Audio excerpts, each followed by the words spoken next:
This is December 2nd, 2020, and I am going to call the meeting of Mountain View's Environmental Planning Commission to order at 7:02 p.m. This meeting will be conducted in accordance with the State of California Executive Order N2920 dated March 17th, 2020. All members of the EPC are participating in this meeting by video conference with no physical meeting location. Members of the public wishing to observe the meeting live may do so at mountainview.legistar.com, on YouTube at mountainview.gov/YouTube, and on Comcast Channel 26. As noted on the meeting agenda, members of the public may provide oral public comments during the public comment period for an item by signing up at mountainview.gov/EPC_speakers. Emails and voicemail messages received by 5 p.m. today were forwarded to the EPC. All votes will be taken by roll call vote. Now I will ask the EPC clerk, Sarush Abutalabi, to proceed with the roll call. Hello, everyone. Okay. Commissioner Capriles. Here. Commissioner Haymeyer. Here. Commissioner Lowe. Here. Commissioner Schmeezing. Here. Commissioner Yin. Commissioner Yin. Oh. You're on mute. I see Here. that. Okay, thank you. Vice Chair Cranston. Here. Chair Cox. Here. Okay, let the record reflect that all commissioners are present at this time. All right. Thank you. Okay, now we'll go on to the minutes, item number 3, but there are no minutes to approve. So we will move on to item 4, oral communications from the public. This portion of the meeting is reserved for persons wishing to address the EPC on any matter not on the agenda. Speakers are allowed to speak on any topic for up to 3 minutes during this section. State law prohibits the commission from acting on non-agenda items. Would any member of the public on the line like to provide comment on non-agenda items? If so, please click the raise hand button in Zoom or press *9 on your phone. Phone users can mute and unmute themselves with *6. The EPC clerk will start the timer and let you know when your time is up. Mr. Abutalabi, are there any persons wishing to address the commission? Chair Cox, it does not appear that there are any attendees wishing to speak. All right. Having no attendees to speak, we will close item 4 and move on to item 5, a public hearing. Starting with 5.1, general plan text and map amendments and precise plan and zoning map amendments. Did somebody have something to say? Okay. All right, and that will begin with a staff presentation from Eric Anderson.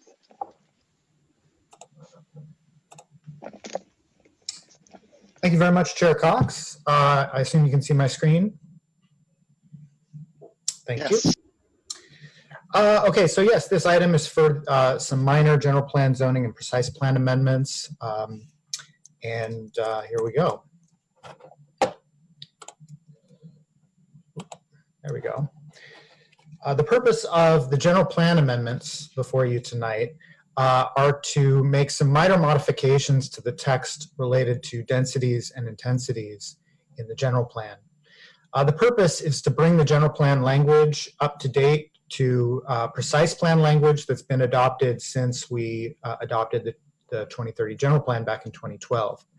It provides more flexibility for precise plans to be self-implementing and to be consistent with their own adopted language and their own adopted growth limits. In addition, some modifications to street topologies are updated, including updating the multi-use paths on the map that were previously proposed but now existing, and then also reference to precise plans in for flexible streets and level of service language. updating to be more consistent with recent discussions around level of service being specifically about vehicle level of service. In addition, we're bringing forward several minor general plan and zoning and precise plan map amendments. The purpose of this is to comply with state law, SB 1333, which mandates that charter cities, of which Mountain View is one, must now have vertical consistency between their general plan and zoning maps. So staff has reviewed the parcels in the city and has identified these locations where we are recommending minor modifications to the zoning map in order to improve this consistency. Minor modifications to either the general plan or zoning map. Now, unfortunately, staff did realize earlier today that 2 of these sites were inadequately noticed. And so we are requesting that the EPC not discuss these 2 particular addresses, 841 San Verone Avenue and 300 Moore Park Way. And I will give you precise language if you do support the staff recommendations to modify the motion without discussing these 2, without including these 2 addresses. So here are the recommendations. Again, we recommend that you not read 841 San Verone Avenue, and then in addition at the end with the deletion of 841 San Verone Avenue when you're making a recommendation to the council regarding the general plan amendments, and then when you're making the recommendation to council regarding the zoning map amendments, do not read Moore Park Way in the paragraph, but then say with the deletion of 300 Moore Park Way at the end. And then the recommendation for the El Camino Precise Plan is unchanged. That concludes staff's presentation. I'm open to any questions that you might have. And thank you very much.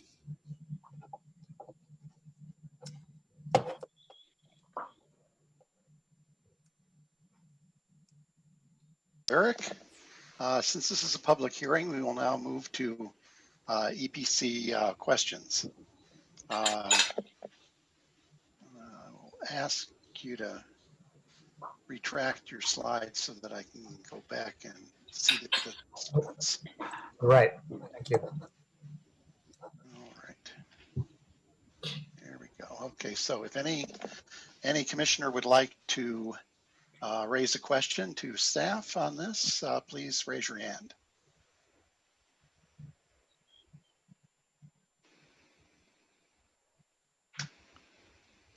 Vice Chair Cranston. Yes, I was wondering if staff can comment on the letter that was received from the Building Industry Association regarding the changes to the general plan amendment. Yeah, I'd be more than happy to. And in fact, Eric Phillips was also advising me on this, so I may refer to his expertise as well. So the BIA letter had basically 2 points. The first point was concern about the inclusion of language allowing precise plans to set limits on the overall development capacity in the precise plan. This is something that the city has already done for office development in North Bayshore and East Wisman and San Antonio. And there is no conflict with state law when doing this with office development. The only conflict is when doing it with residential development. So we don't believe as staff that the language needs to be modified or specified, made more specific in any way, because it's just saying that the city may do this and is not saying that the city will do it with residential in a way that conflicts with the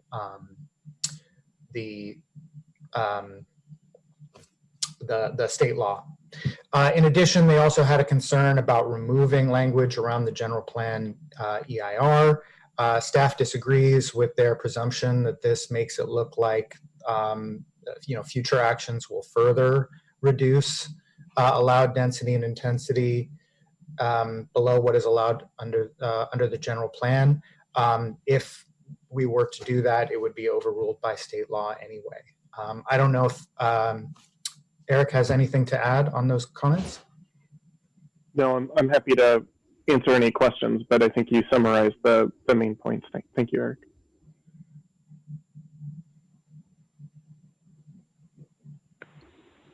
Okay, I guess a follow-up question. I was actually kind of surprised when I read that in the amendment originally. It's a little confusing to me in that it says precise plans can increase the density, but then it says it can limit the density. I guess I'm assuming the intention is that it's not that it could reduce it below, a precise plan could reduce the density below the general plan, but that it may not necessarily increase it above the general plan. Is that the actual intent? Or is it intent that you could actually have a precise plan that takes it below the general plan densities?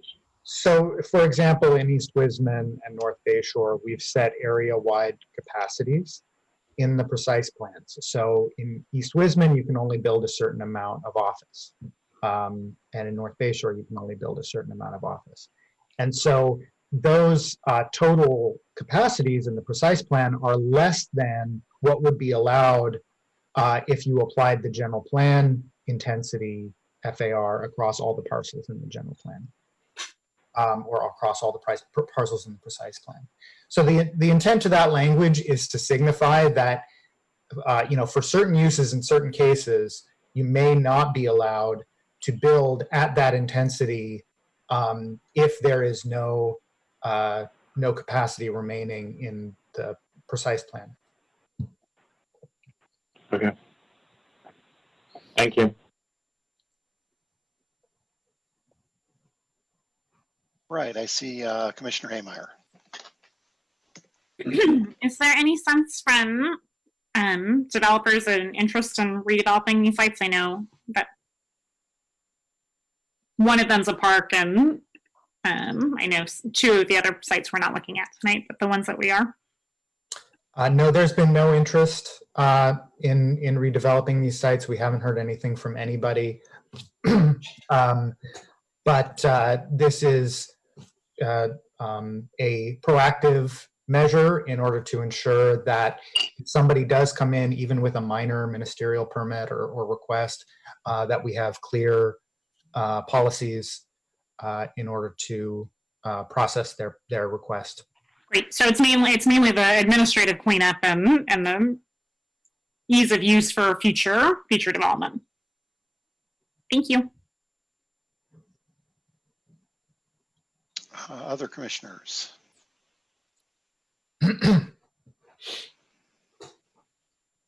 Commissioner Yen. Just a question. So just a clarification question. So the general plan lays out various regulations, FARs and land use. Precise plans are a tool to take it a scale down to be more precise and allot all that FAR into various places because we're looking at it in finer detail. And so it doesn't necessarily take away what the general plan allows overall, but just perhaps parcel by parcel, it may be a little different than when someone's looking at the general plan and sees a general FAR. That particular owner may not get the FAR that's noticed, or sorry, that is signified in the general plan. Is that what it is? Excuse me. For the case of commercial development, that may be the case. Right. With the case of residential development, we are, and I think Eric might be able to provide more information about this later in the meeting. In fact, but under new state laws, we may be more limited in ways that we can enforce zoning regulations that are below what the general plan identifies for residential. Okay. So then some of the precise plans may have to alter. Is that the result of this? Well, no, the only precise plan amendment that we're proposing tonight is the one in El Camino, where we have the very significant difference between what's allowed in the precise plan and what's allowed in the general plan for that one address, 615 South Rangsdorf. We are still reviewing other cases where there might be small differences between residential densities in the general plan and the zoning. And we will bring those back to you as we, as we determine the best course of action on those. Got it. Okay, thank you. Okay, Commissioner Capriles. Yes, I guess, Eric, I was really kind of taken back by that letter, because I felt like as we had developed all of the precise plans that we were really quite clear in following the general plan kind of as the umbrella. And then when we took it down to the next level, I didn't see that we had any conflicts. So I was concerned that was brought up as an issue. And I think that, when it comes to setbacks and height and this sort of thing, I think that we kind of gave an idea of what we wanted to see in each of those locations and, the guidelines. And often we're really asked to, increase the density or the floor area ratio. And, we're kind of expecting this because we wanted to keep it at a reasonable level, because we knew that developers usually come in and always ask for more. So I was concerned that that there was an issue, because if you look at that letter really closely, it looks like, well, just go by the general plan, and you really don't need precise plans. And I felt like that was really an incorrect interpretation of exactly what we've done. And because those of us who've worked on all the precise plans, we spent so much time and effort in making sure that it aligned with the general plan that it really, raised a concern to me. So is the expectation, Eric, is that the staff will have a response back to Mr. Martin regarding his concerns, or how will we address that, or will it come from the legal department? Well, we're not under any obligation to respond. They sent their letter to the commission, and so the commission is responding at the public hearing. And if they, want to hear these questions and then make their public comment in response to that, that's the venue to do that. And then there's also a council meeting at which they can respond to this discussion with any future comment. But no, we don't plan on writing a letter back to them. Okay, thank you.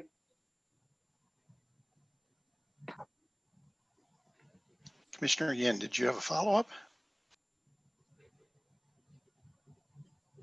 No, that was a leftover handhold. Okay.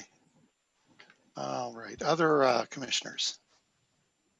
Commissioner Lowe. Eric, I was curious how staff came to identify a certain list of addresses. Is this through exhaustive search, or it was brought to your attention by someone? No, we have software that does this.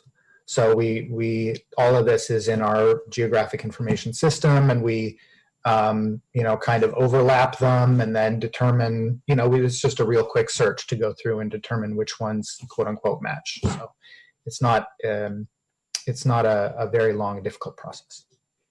And how often do we do this kind of search to identify potential discrepancies? Well, we did it when we were working on the 2030 general plan back in 2010, 2011, to determine if there was any anything that we needed to do with the zoning or general plan as we were adopting the general plan. But we haven't done it since, and so the reason we're doing it now is because this law that was passed about a year ago, and we're following up on that. Thank you.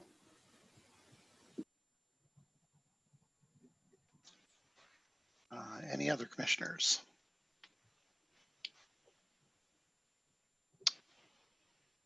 All right. So yeah, just for clarification, then I'll ask, for a little bit of clarification on what Commissioner Lowe asked about. So none of the properties on this list were done because someone else other than staff initiated Yeah, the conversation. this is fully staffed. Okay, and no one that you sent notices to, you said to us that you sent notices to all the property owners and people 750 feet within those proproperties. No one has commented back to staff on that, right? Not negatively. Except maybe. We've heard positive comments. Okay. Oh, okay. Anything worth sharing? I had a very nice conversation with one of the property owners, and she, told her about the possibility that there might be some future challenges where they decide to redevelop or do improvements on the lot, and she expressed appreciation that we called this out and took it forward. Oh, well, that's very good. Okay, Commissioner Schmeezing. Yeah, sorry, I was having trouble finding the raise hand button. I just wanted one more quick question. The wording that they brought up in the letter, precise plans may also limit the total amount of development. Was there any thought from staff or any concern that that would need to be reworded or changed at all? Or we looked at a couple of possibilities for changing the language, like adding consistent with state law, but we determined that that would all be redundant to what we were trying to do, and not necessary, because if we did implement any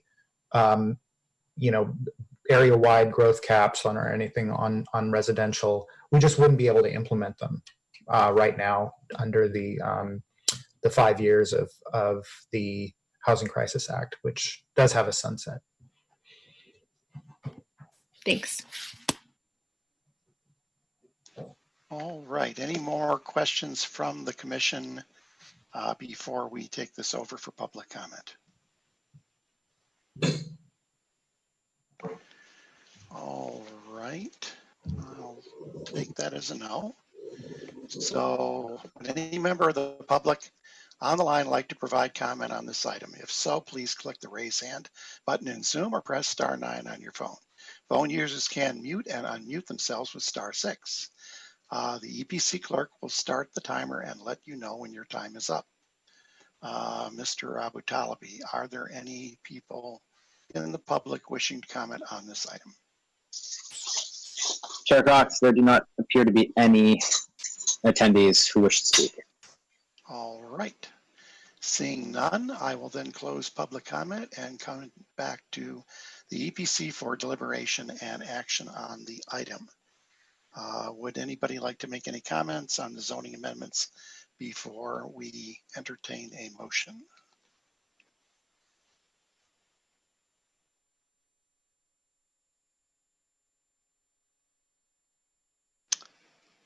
I don't see any.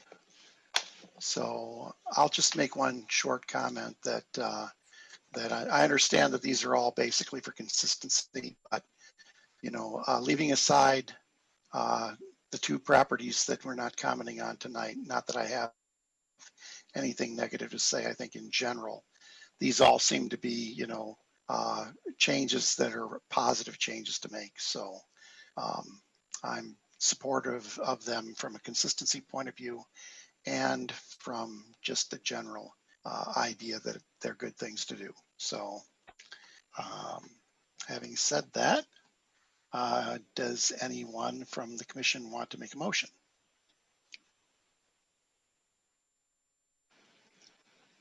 I see Vice Chair Cranston. Sure. Eric, can you put your slide back up with the edited version? Make that smaller. Okay. So I move that the Environmental Planning Commission adopt a resolution of the Environmental Planning Commission of the City of Mountain View recommending the City Council approve general plan text amendments related to densities and intensities and street topologies and general plan use map amendments at 1141 West El Camino, 173 Santa Clara Avenue, and 2254 Wyandotte Street to be consistent with the zoning map, to be read in title only, further reading waived, with the deletion of 841 South Vernon Avenue. Number 2, adopt a resolution of the Vernon Planning Commission of the City of Mountain View recommending the City Council approve zoning map amendments for 250 East Dana Street, 709 Vaquero Drive, and 2254 Wyandotte Street to be consistent with the general plan use map, be read in title only, for the reading waived, with the deletion of 300 Moore Park Way. Is there a second page? Okay. Number 3, adopt a resolution of the Environmental Planning Commission of the City of Mountain View recommending the City Council approve amendments to the P38 El Camino Precise Plan to modify the character area from medium intensity residential land use only to medium intensity quarter at 615 South Reinsdorf Avenue, be consistent with the general plan land use map, to be read in title only, further reading waived.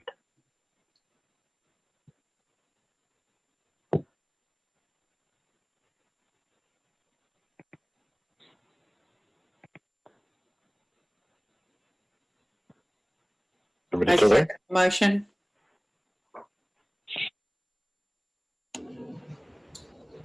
You're on mute, Chair Cox. I was going to call on Commissioner Capriles to second. I second the motion. All right, thank you.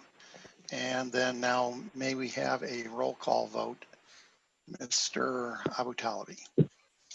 Yes, you may. So for item 5.1, Commissioner Capriles.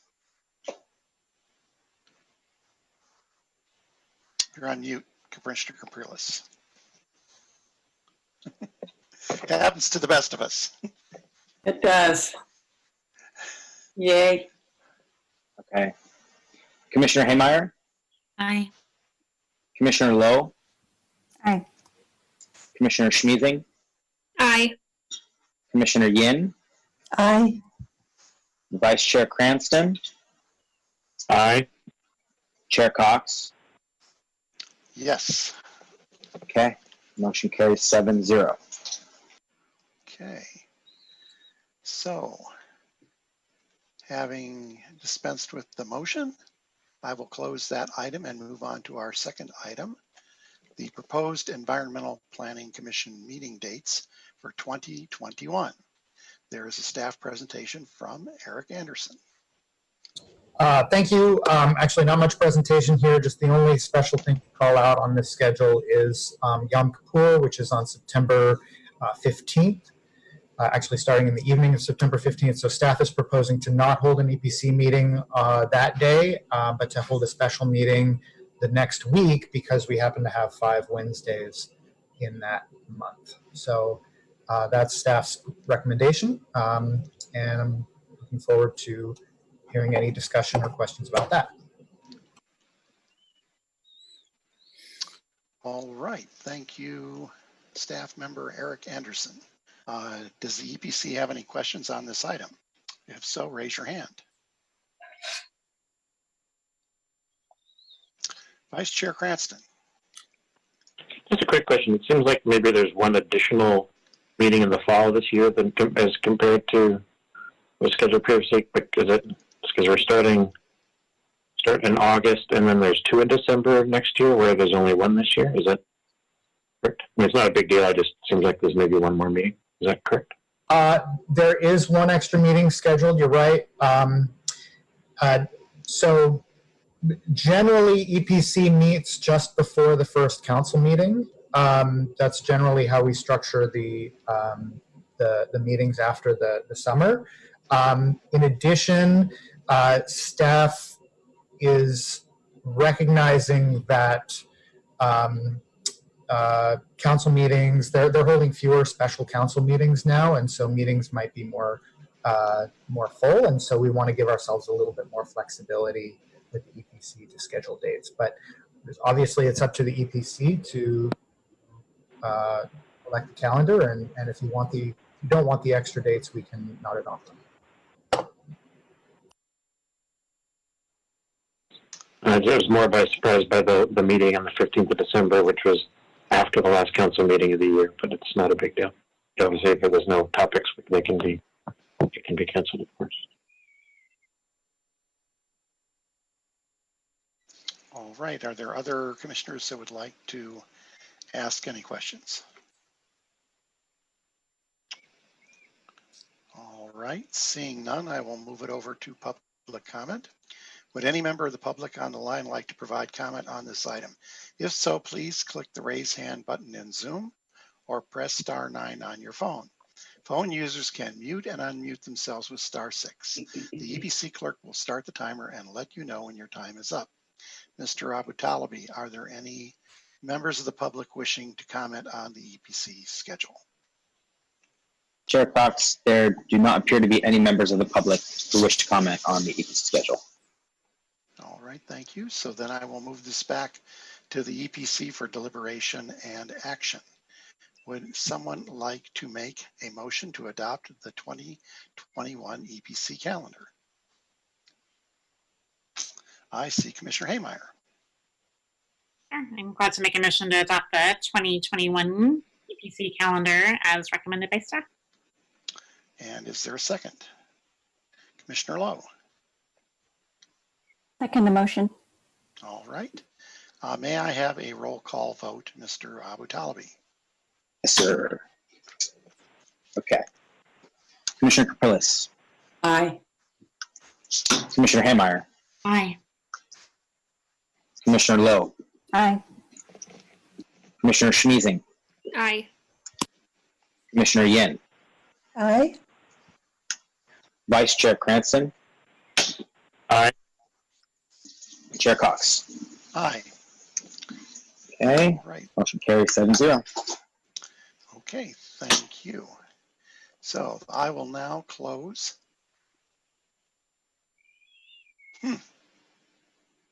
Okay, I will now close the public hearings and I will go on to the study session. It says item 5 and we just had an item 5.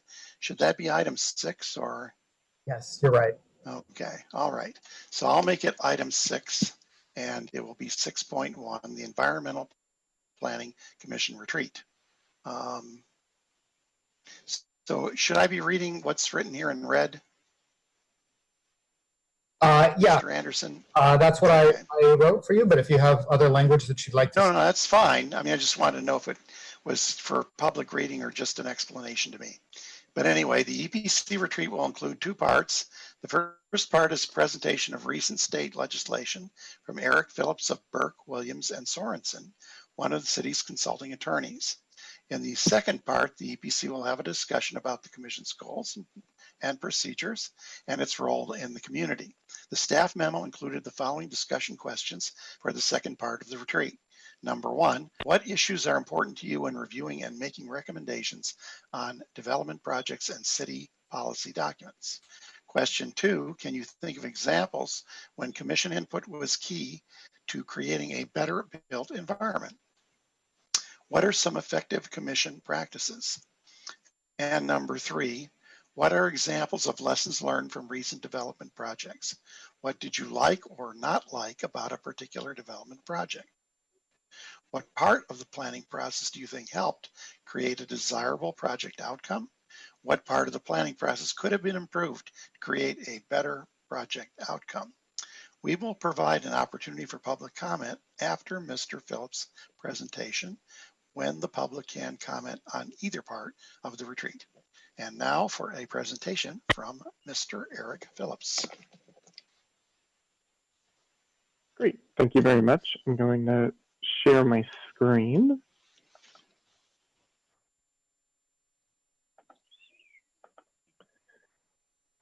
Great.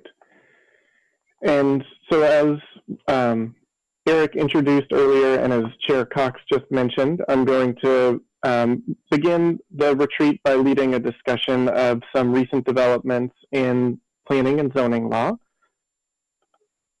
I was just introduced, but for the sake of formality, I'll reintroduce myself. My name is Eric Phillips. I am a partner at Burke, Williams, and Sorensen. My practice focuses on land use, CEQA, development issues, with a particular focus on housing law.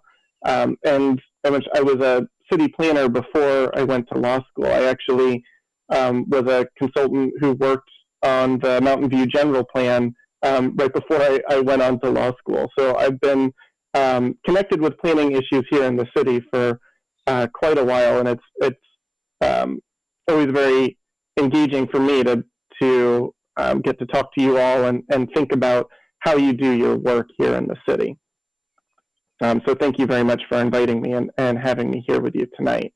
I know that the bulk of your retreat is going to be spent among the commissioners yourselves discussing the goals and the questions that were just outlined. But to set the table for that a little bit, I'm going to go through both some of the themes from this year's legislative session and try and make some guesses about what we might see in 2021. I do want to highlight some recently adopted legislation. Eric was talking a little bit about SB 330 and the Housing Crisis Act during the item that was before you earlier tonight. We'll highlight some of the details related to that. I'm going to talk about some other housing legislation that you can see on the slide, and then wrap up with a preview of the legal changes that have gone into and will influence your upcoming housing element update. I know the city is beginning its process, and I wanted to flag a couple of things for the commissioners to consider as that's launching. And I will try and cover these topics in short order and in a fairly, I guess, high level of detail, because again, I know you want to have your conversation later this evening, but if I'm going too fast or if there's any questions, please just put your hand up and we can drill down and make sure that you're getting the information that you want out of this presentation. So a look back at what the legislature was up to in Sacramento during 2020, I think that there were four main themes that are relevant to your work as commissioners here in the city. Obviously, the legislature was wholly consumed by COVID-19 and trying to come up with some solutions for how to prevent displacement, keep people in their homes, and create new housing opportunities for people who were experiencing homelessness. We saw AB 3088, which was a tenant protection package, coupled with significant spending through the CARES Act and other state funding to create new housing opportunities. And then the city is actively working on some projects that came directly out of that legislation. Unfortunately, COVID is still with us. I do expect that there will be continued state efforts in 2021 to come up with new funding sources and new housing opportunities for people as a measure of COVID relief. One of the challenges, of course, is that the state budget is going to be constrained. So there will be a little bit of back and forth between the legislature's desire to provide funding opportunities and help support the start of new projects while keeping some measure of fiscal responsibility at the state level. Another major area where Sacramento was active was in the idea of looking for new opportunities to create sites for housing. Some bills that were proposed but didn't make it through included proposals that would allow residential development on almost any site in the city, including those that were zoned or designated in the general plan for exclusively commercial uses. So the legislature was looking for ways to open up additional sites for housing development. Another bill that came, it actually earned enough votes to pass both the Senate and the Assembly, but due to procedural issues and complications with the voting from COVID-19, didn't earn the votes in time in order to get sent to the governor. But it was SB 1120. It was a bill that the Speaker the Senate Pro Tem had sponsored, and it would have made fourplexes a use by right in any single family zone and upzoned other areas near transit for increased density. Because it came so close to passing and because it was the Pro Tem's own bill, it's something that I definitely would expect would come back in 2021, and we'll continue to see efforts from the legislature to make it easier for developers to propose housing projects and get them approved, even in areas that maybe the city isn't planning for them. Along those lines, there were lots of bills being discussed around ways to limit mitigation fees. None of them really moved in 2020, but there will be efforts to take a closer look at how cities adopt their mitigation fees and how they get assessed onto projects, with the thinking that in some jurisdictions, fees are just too high and being used as an excuse to stymie development, especially residential development that's needed. And then finally, there were actually more CEQA reform bills introduced during this last term than there are typically. Very few of them actually passed. The ones that did make it through, I don't think were that significant and probably won't move the needle at all in Mountain View. But the legislature does seem to be willing to approach CEQA reform more than it has in the past. And there might be some opportunities to make it easier to do infill development and development that is consistent with the state's climate goals. And we'll see if that gains continued traction in the coming legislative session in 2021. So now turning towards some more specific bills and recent housing legislation that's been adopted. The first one that I want to talk about is SB 330, which is the Housing Crisis Act. And this was adopted in 2019 and became effective January 1st, 2020, so this year. So this has been our first year of having SB 330 in place. And what the Housing Crisis Act does is it both requires replacement housing and relocation for any existing tenants that are displaced when a new residential project is proposed. But in addition to offering those protections, it also limits the city's ability to adopt new restrictions on housing. Specifically, SB 330 would prohibit the city from downzoning or reducing the intensity of any residential areas. And that's what led to some of the back and forth and the letter that you got from BIA, is that there is now a restriction that says while SB 330 is in place, the city can't make it harder to develop residential uses in zones that currently allow for residential use. And as was explained during that item, I don't think the general plan language did that, but the BIA was raising the concern that maybe the city would look to reduce capacity in the future. And that's something that the city just wouldn't be able to do while SB 330 is in effect. The residential standards that are in place are held constant, and your opportunities really are for upzoning and creating more residential opportunities or leaving them alone. There's also limitations on the city's ability to adopt a new moratorium, and any new design standards that are adopted can't be enforced against residential projects unless they're objective design standards. And we'll talk about what that means in just a moment. There's also a restriction on an ability to enforce growth control measures. As Eric mentioned during the earlier item, SB 330 is currently scheduled to sunset as of January 1st, 2025. It's only in place for 5 years, though I wouldn't be surprised for the legislature to look and see which measures they think are most effective at producing additional housing during the time that it's in effect. And if any seem like they really were achieving Sacramento's goals, I wouldn't be surprised if those measures, if not the entire bill, become permanent. In addition to those restrictions on limiting housing development, SB 330 made some other changes to the way applications are processed. Most of what I have summarized here on the slide would be handled at the staff level and affect the work on projects before it reaches you.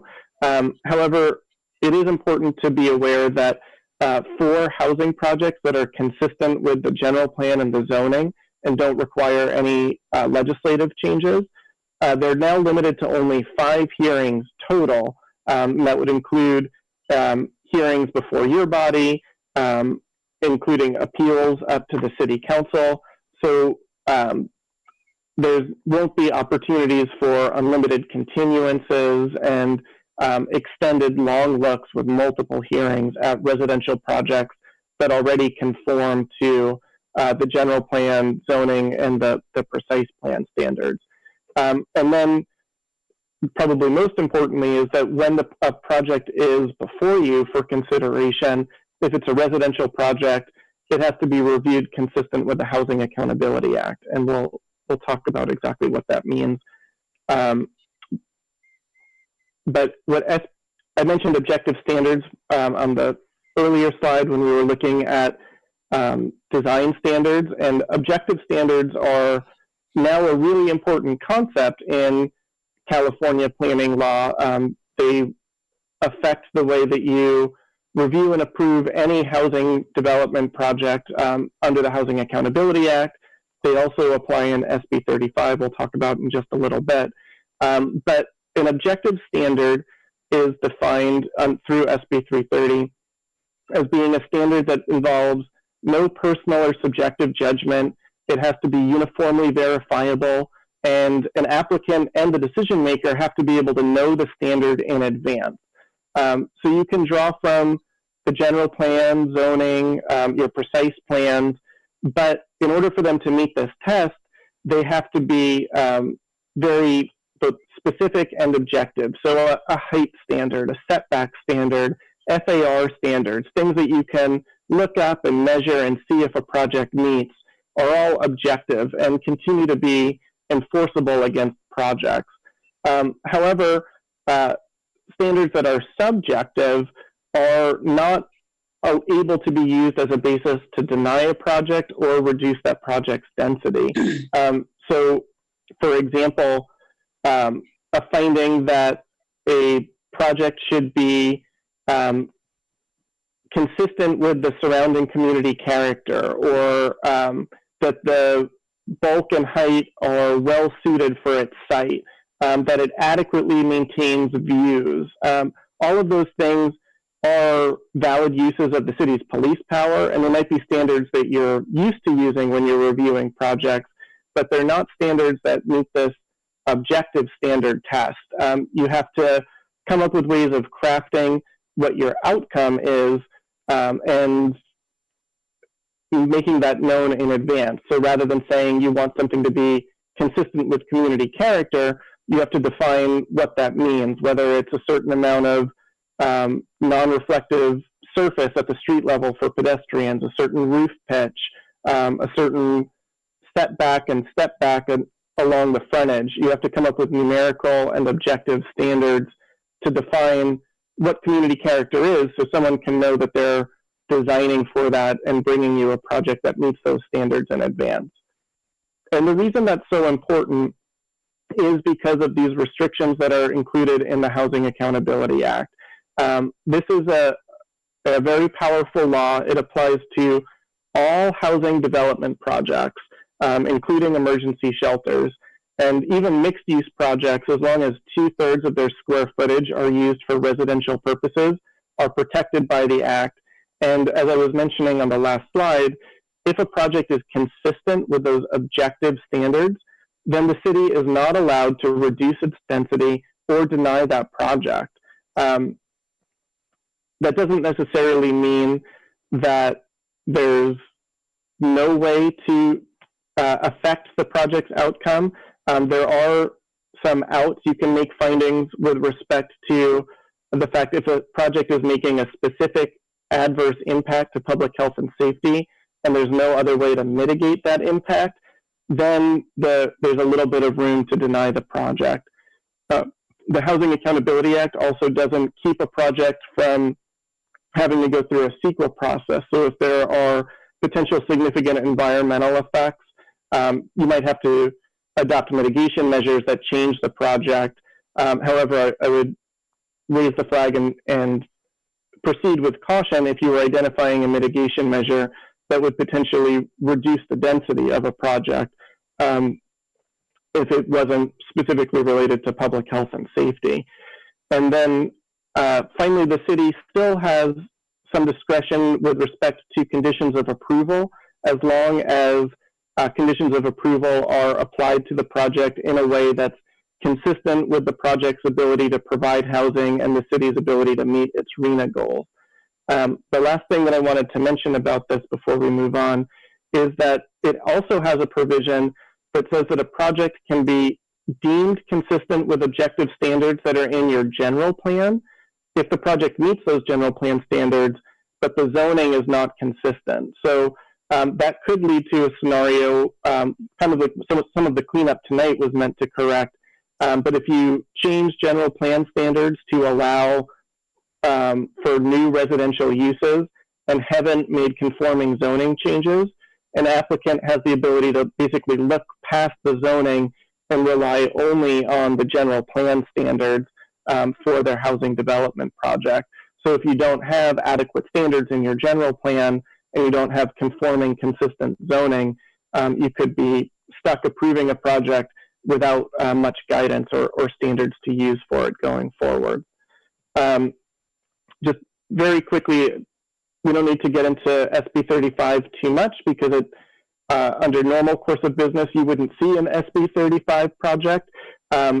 In Mountain View, because of the amount of housing that's been produced, projects can only qualify for SB 35 if they provide 50% or more of their total units for lower income housing. So it takes a pretty significant investment in affordable housing to qualify for SB 35 in Mountain View. But if a project is able to meet those standards, then it is eligible for ministerial approval. It's only subject to your objective development standards. It's exempt from any requirement to get a use permit or any other discretionary review, and it's exempt from CEQA. So it becomes a powerful tool for getting, in this case, mostly affordable housing projects approved. Another package that I wanted to highlight, or an area of law that I wanted to highlight, is the state density bonus law. This is a scheme under state law where developers are able to offer up a portion of their projects as affordable units, and in exchange, they get additional density above and beyond what the general plan says they're allowed to otherwise develop. And this was an area of law where the legislature did change this year, and it's a bill that passed.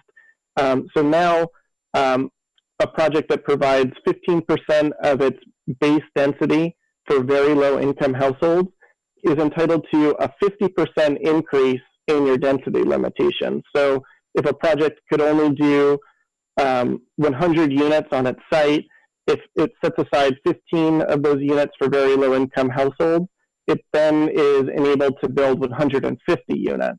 And then to accommodate the increase in density, the project is also eligible for a package of incentives and concessions and waivers, which further give the applicant the ability to modify the city's development standards to accommodate the larger project and the additional density that goes along with the housing that they're providing.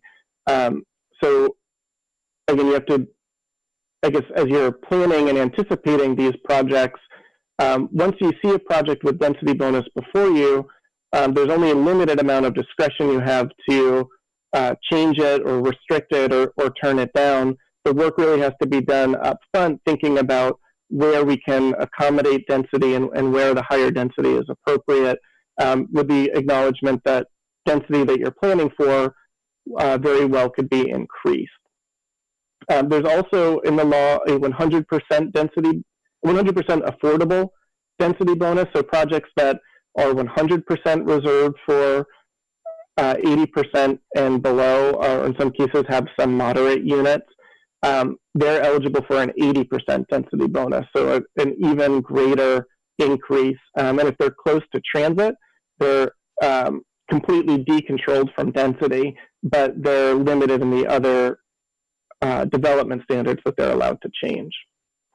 And then finally, the last area that I'm going to take us through are some changes to the housing element, because I know that you're getting ready to go through a housing element update process. The 6th cycle is coming up, and I just wanted to walk us through some changes that have happened over the last few years. So the overall housing element process has remained unchanged in the law really for almost 40 years at this point.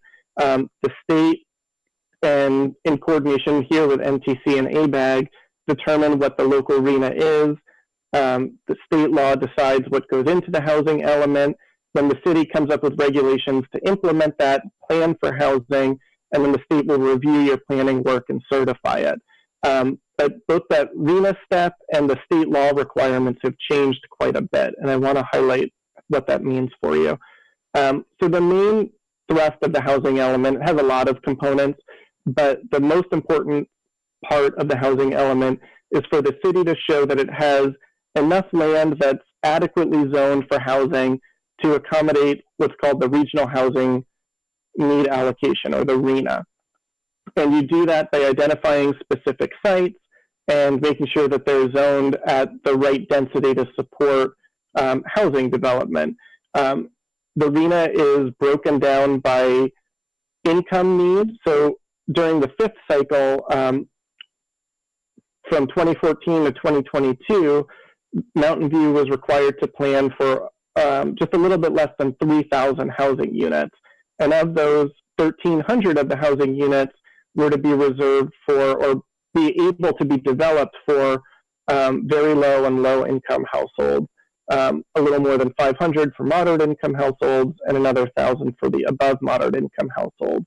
And the city goes through an exercise where it identifies where housing can be developed and where higher density housing can be developed, because the law has a presumption in it that if you have units, if you have zoning that allows for housing that's at least 30 dwelling units per acre, it will be presumed to be available for lower income households. As we know, that presumption isn't really true when we see the projects be built, and we'll talk about what that means in just one second. Sorry, Eric, could you just repeat that one time? You said if it's zoned for 30 units per? Yeah, so there's a presumption where if you have your zoning for 30 units per acre or greater, then you can count it on your inventory as being available for lower income households. If it's a lower density, the state will presume that it will develop at a price point that's too high and it won't be accessible for lower income households. But if it's at that 30 or higher, you can take credit for it. Also, there was a bill that got adopted this year, AB 825, that will require a portion of your moderate and above moderate income to be accommodated on higher density sites as well, to try and encourage upzoning in what currently might be lower density portions of the city. And why this is so important is because the way that RENA is calculated changed back in 2018. For the last housing element cycle, I mentioned Mountain View was planning for about 3,000 units, and region-wide was about 187,000 units. But for this upcoming 6th cycle, HCD has assigned the region 441,000 units, and that's a significant increase, and it's going to drive up everyone's RENA numbers. I've heard numbers anywhere from 6,000 to 10,000 units could be end up as part of Mountain View's allocation. So a big change from what you were looking to plan for in past housing element cycles. Another way that the housing element law has changed is that there's now a requirement that where housing sites are allocated and how the zoning is done must affirmatively further fair housing. So that means that the distribution of housing opportunities throughout the city has to create new opportunities for overcoming patterns of segregation and removing barriers to housing. One way that this might be done is looking at the highest resource areas in the city, which are shaded blue here on this map, which is the TCAC opportunity zones map and creating more opportunities for higher density and therefore potentially affordable housing in those high resource areas. And in some places, those areas tend to be very low density, single family, and it creates the pressure from the state for cities to plan for increased housing production and increased intensity in what traditionally were lower density areas. The way to find, oh yeah, I see a couple questions, go ahead. Could you go back to that 1 second? Yeah. I'm one of the things, maybe you could just help me understand, it defines high resource areas as the ones in dark blue, and those are the Santa Cruz Mountains, while the high segregation and poverty area is North Bayshore. And I'm confused by how the Santa Cruz Mountains could be considered a high resource area when North Bayshore, where Google is, would be seen to be considered the opposite. It's not intuitively obvious to me how that comes about. That is a good point. So that these maps are created using formulas at the state level, where they're looking at land price, housing price, and access to schools and school performance, access to or potential exposure to environmental hazards. So there's a variety of factors that go into maybe some of the areas along Bayshore that are closer to 101 have higher exposure to air pollution. This map isn't necessarily the only way to affirmatively further fair housing. It's an example from the state and one of the things that they look at. But if you have other evidence and other arguments for doing planning in a way that meets the goals here that are stated on the slide, but that don't necessarily correlate to the colors on the map, that could be allowed. This isn't so dogmatic that you can only put your new housing sites where it's dark blue.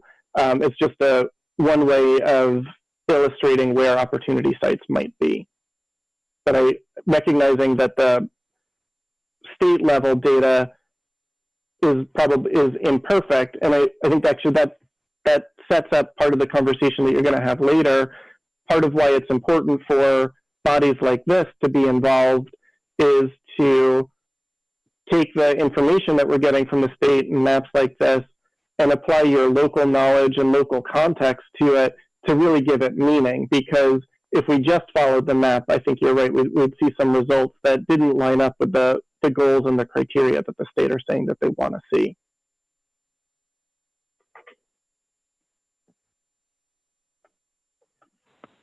Okay.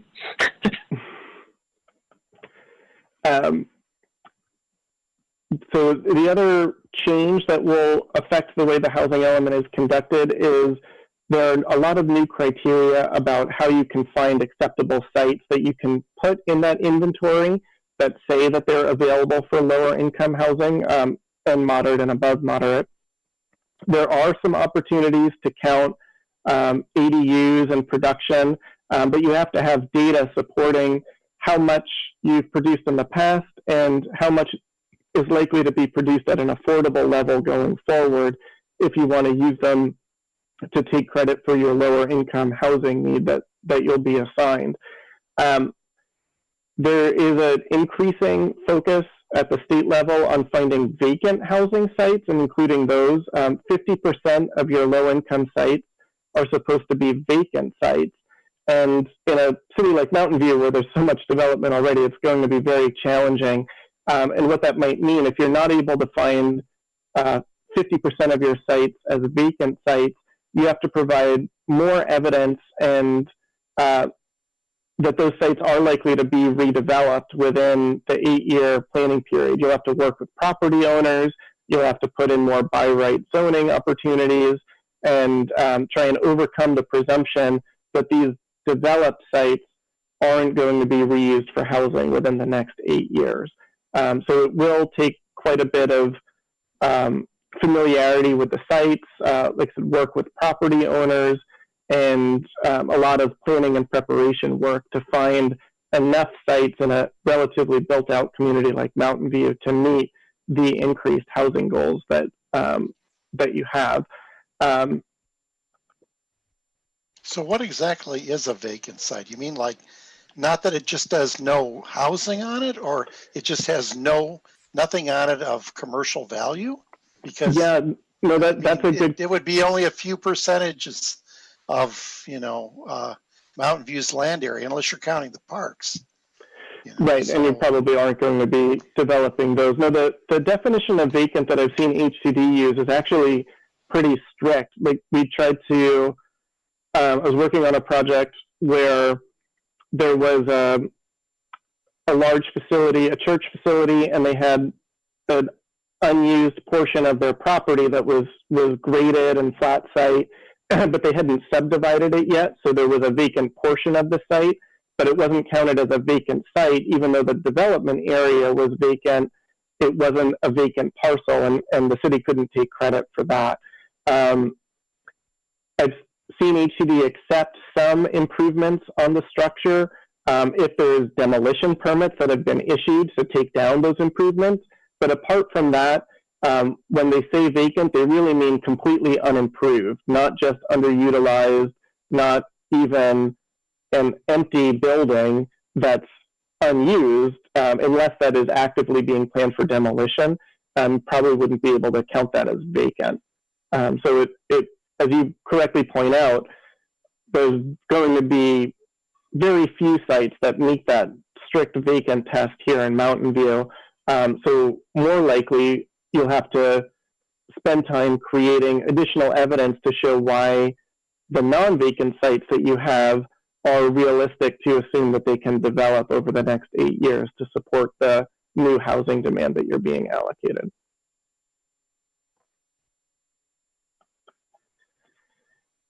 And then the last thing that I'm going to talk about before we wind down is the no net loss provisions in the law. So we talked about the presumption.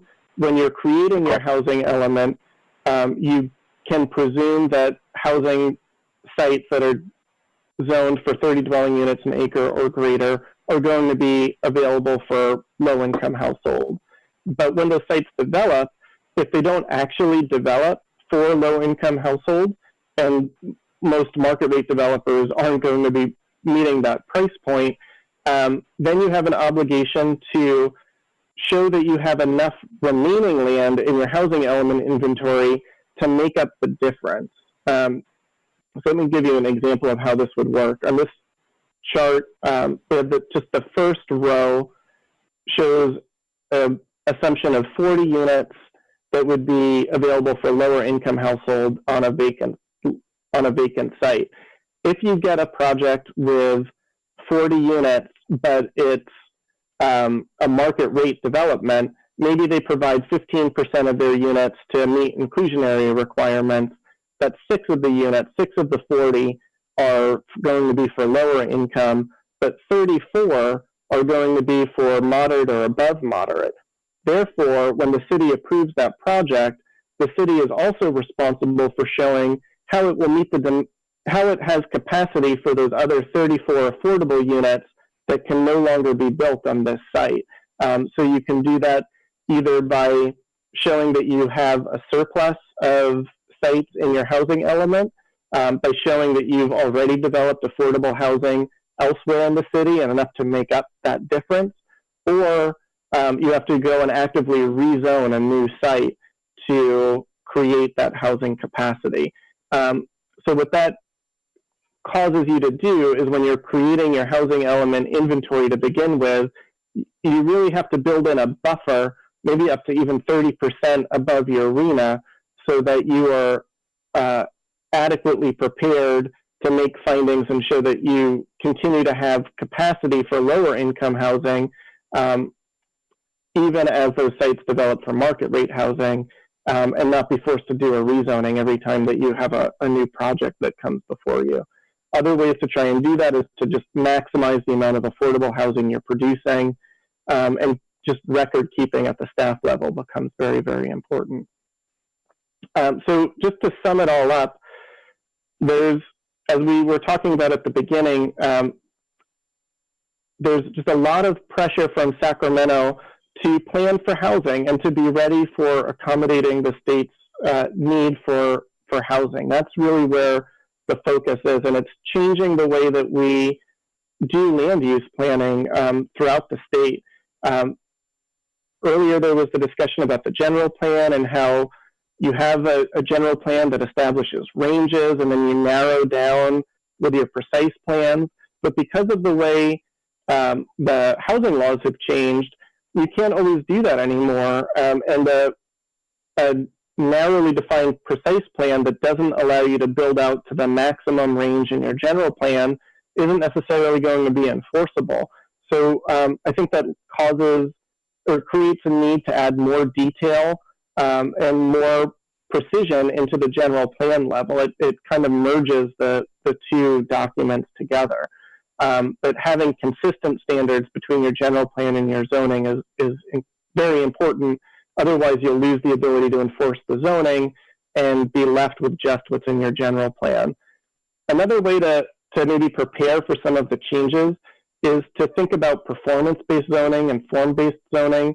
If the state really is going to look at allowing more housing uses in commercial zones, we can get out in front of that and plan for the ways that property owners can develop their properties based on market demand and performance standards rather than on the traditional separated uses and a strict land use code.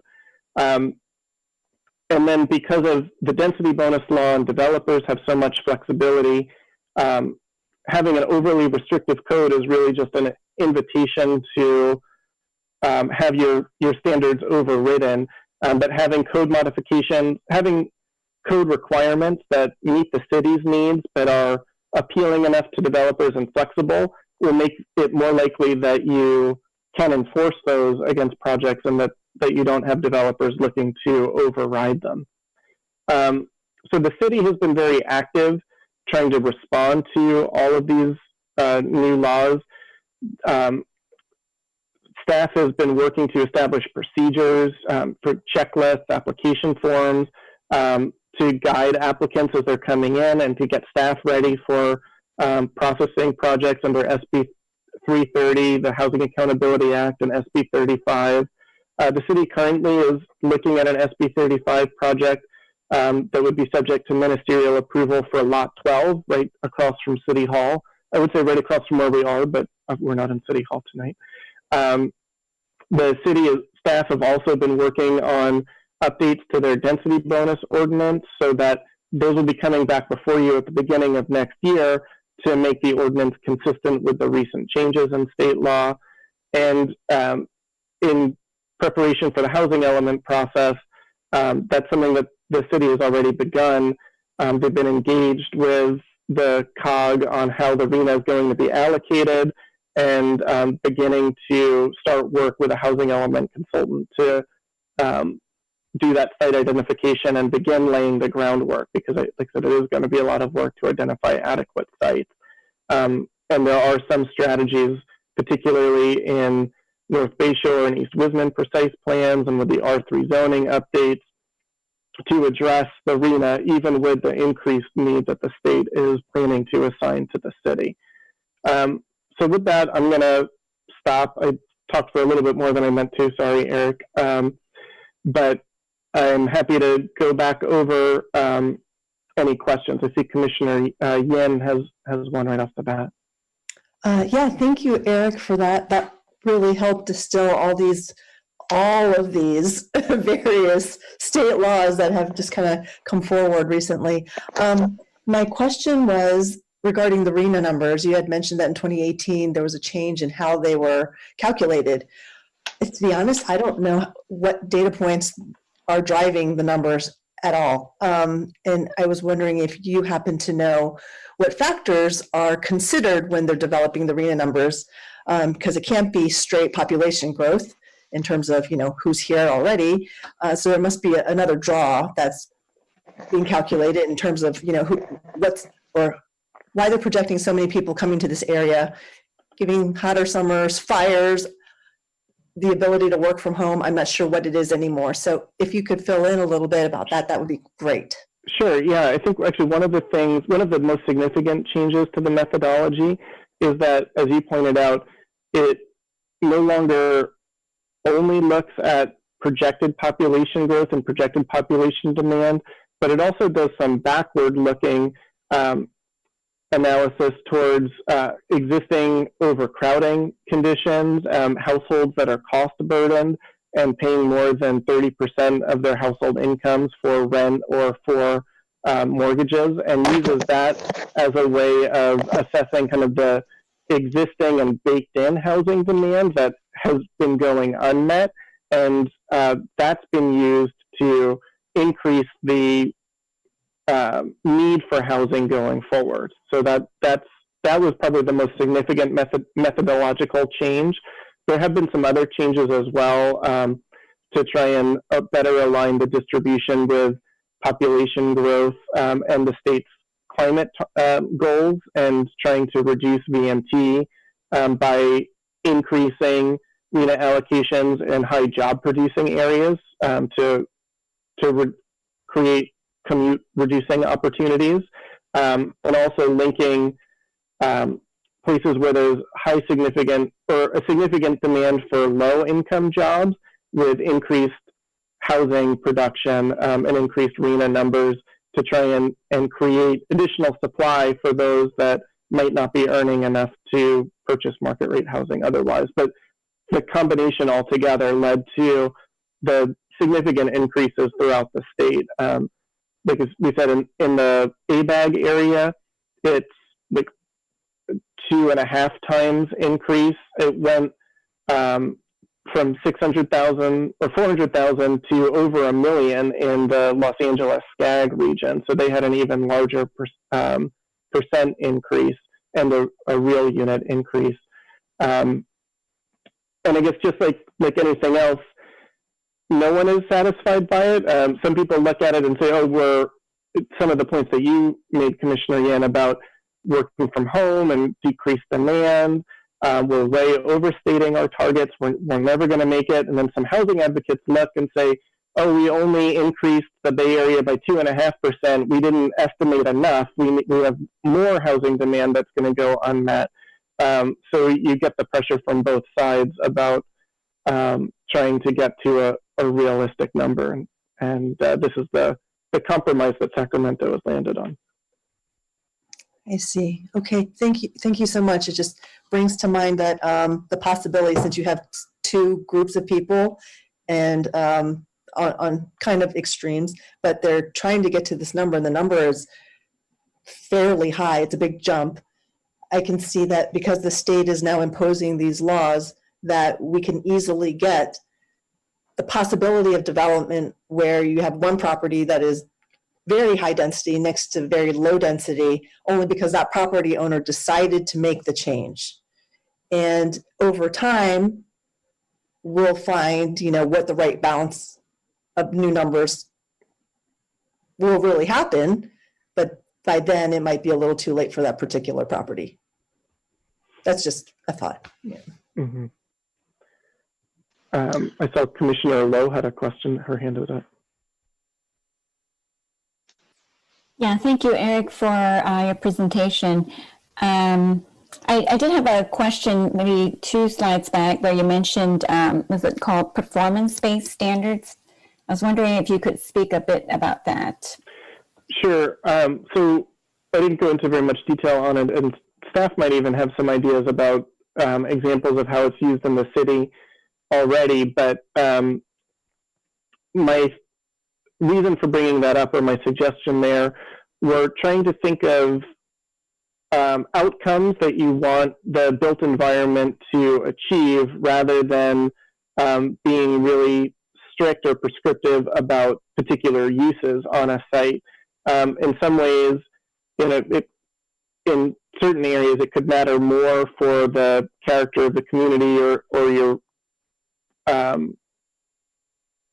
guess, the goal that you're trying to achieve, is how the building looks, how it relates to the street, how people access it, more than what's actually happening inside the building. And again, the legislature is pushing for allowing housing in more and more places. So getting in front of that and saying that regardless of whether this is a retail use or an office use or a housing use, the building has to function in this certain way. It has to have this relationship to the street. It has to provide enough air and light to the very small neighboring property to address Commissioner Yin's concern that she brought up.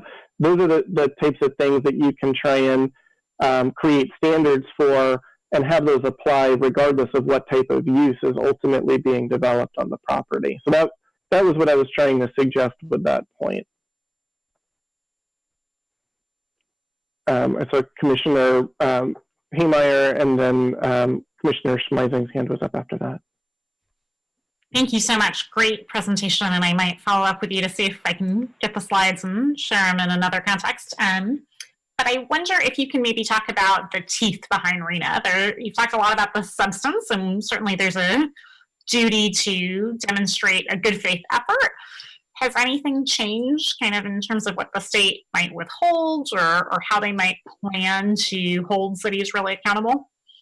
Sure. So the biggest push on accountability is planning for the RHNA up front and making sure that you have a housing element that shows that you'll meet the RHNA need. There are definite consequences for not having an adequate housing element that does that. You lose your eligibility for SB2 funding, ineligible for certain other state transportation funds, and subject to a whole host of lawsuits and enforcement actions.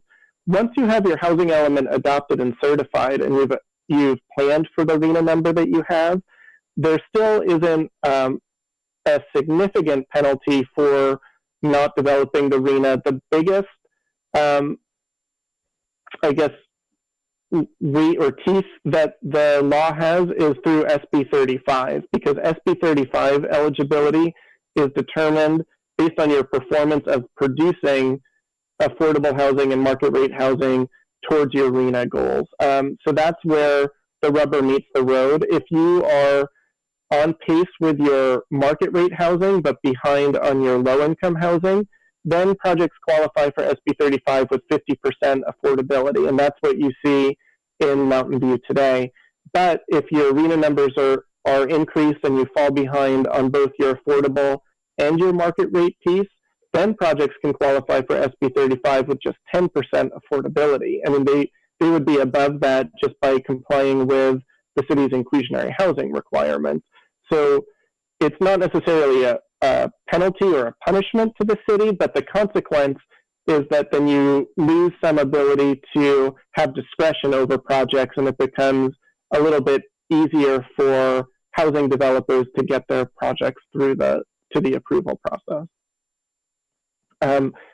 There were some discussions in Sacramento a couple of years ago about having financial penalties and things tied to failure to produce RHNA, but none of those have gained enough traction to seem like they're imminent at this point.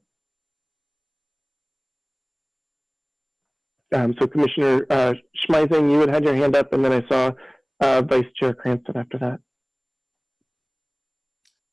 Yes, I was wondering, could we get the slides? Is that possible? Yeah, of course. I sent a copy to Eric, and if it's okay, Eric, I mean, you can distribute them to the commissioners after the meeting. It's certainly fine with me. Great, thanks so much. And then I was wondering if you could speak to a little bit more to the projects might not need to be consistent with with zoning, as long as they comply with the general plan. And in Mountain View, with the precise plans we have, could they be inconsistent with zoning within the precise plan, but as long as they conform to other aspects of the precise plan? Sorry. Yeah, no, it's a good question, and it's an evolving area, so it's hard to give you a great precise answer. But I guess the way that would work is that if the general plan has a range of densities that are permitted, and a project is using the density bonus law allows them to look to the ceiling of the general plan for the maximum amount of development they're allowed to do, and then they can add on that using the density bonus. So if the precise plan had something that was within the range of the general plan but didn't go all the way up to the ceiling, there would be a workaround for a developer to use those general plan standards instead of the precise plan standards. And then again, with density bonus, once you've increased the amount of development you can do, other standards that conflict with that aren't necessarily enforceable. You have to do more analysis to figure out which of the other development standards still apply. And it becomes a little bit of a back and forth with an applicant at that point. Sorry, thanks. That was my question. Great. Vice Chair Cranston. I have a few, so I can get through and see if other people have questions.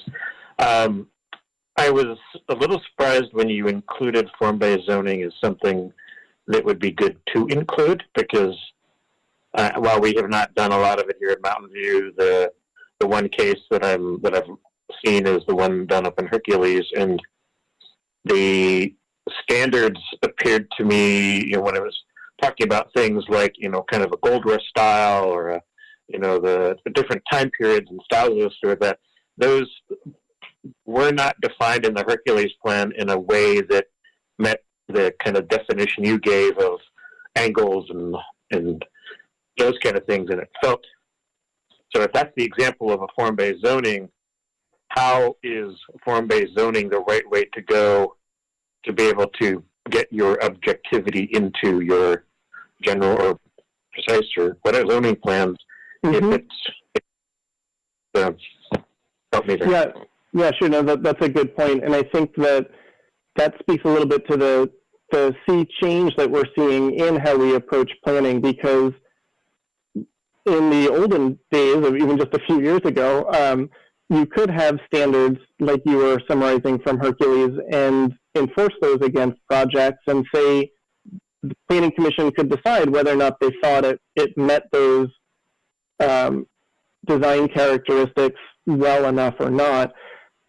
But now I don't think you could enforce something that was as general as you were describing. I think for the standards to work, they do have to be more like the examples that I was giving about the exact size, the exact setbacks and angle, the building shape and particular angles. You can get as specific as colors and materials.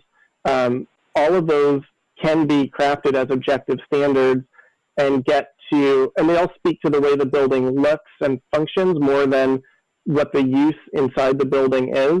Again, my reason for including it on the slide was to try and think about what you could do to plan for what would happen if the legislature says you have to allow residential uses in your commercial zones. There were two bills last year that proposed to do that. From what I've heard talking to committee staff and folks in Sacramento, at least one of those will probably be reintroduced this year. So wanting to think about what you can do to have your zoning and your development standards still work, even if the use inside the building changes. And so that's where form or performance-based maybe comes in, rather than just relying on the use definition. Okay, and then it's a related question. It sounds like where in the past we would have incorporated those kind of elements into, or we're working on R3 zoning right now. It sounds like things like, if we do, setbacks, if we do materials, those kind of things, that we would actually be better off when we're done folding those into the general plan rather than into the R3 zoning specifically to make them something that applies citywide. Is that correct? Well, it depends on, I don't think we want to make the general plans too, it's still a balancing. We don't want to make the general plans too specific. They don't totally take the place of zoning, but they do have to have enough information and enough standards that if you didn't have zoning standards to apply, that you could rely on the general plan. So I wouldn't necessarily recommend putting all of the detail that you would have in an R3 zone into all of your general plan designations. There could be elements of it that do make sense to put into targeted places of the general plan, and that's something that we can certainly talk about in more detail with staff as those proposals are coming forward about maybe what makes sense, if anything, to elevate to the plan level instead of keeping it just in the zoning. Okay. So one of you talked about the density bonus, and my reaction to so far to projects we've seen with the density bonus would best be described as disappointing. Not that they're applying the density bonus, but the result of applying the density bonus doesn't actually appear to get us any more below market rate housing than we would if with our own city guidelines. It's basically become, my impression is that it's become a tactic for developers to say, I can put more stuff on this space if I put a little bit of below market rate housing on it, and I more than make up for that little bit of below market rate housing, and I actually can make even more money because I can put all this market rate housing on it. I would be interested, is there any, how did the state decide on this mix of very low market, very low versus moderate versus, those levels, to know that the mix is one that doesn't just, it's not just an excuse, it's not just a giveaway to the developers to build more above market or above middle income housing instead of the below market rate and moderate that we need. Yeah, I think that's a really valid point, and one that I probably don't have a very satisfying answer to offer you for. And if anything, honestly, the legislature is pushing more towards the idea that more market rate housing will be offered for relatively low affordability contributions. If you look at the changes to the density bonus law that were just adopted this year, they increased, a project used to be able to get a 35% bonus for giving 15% of its base for very low income housing, and now that's gone up to 50% without any additional affordability being required to be associated with that.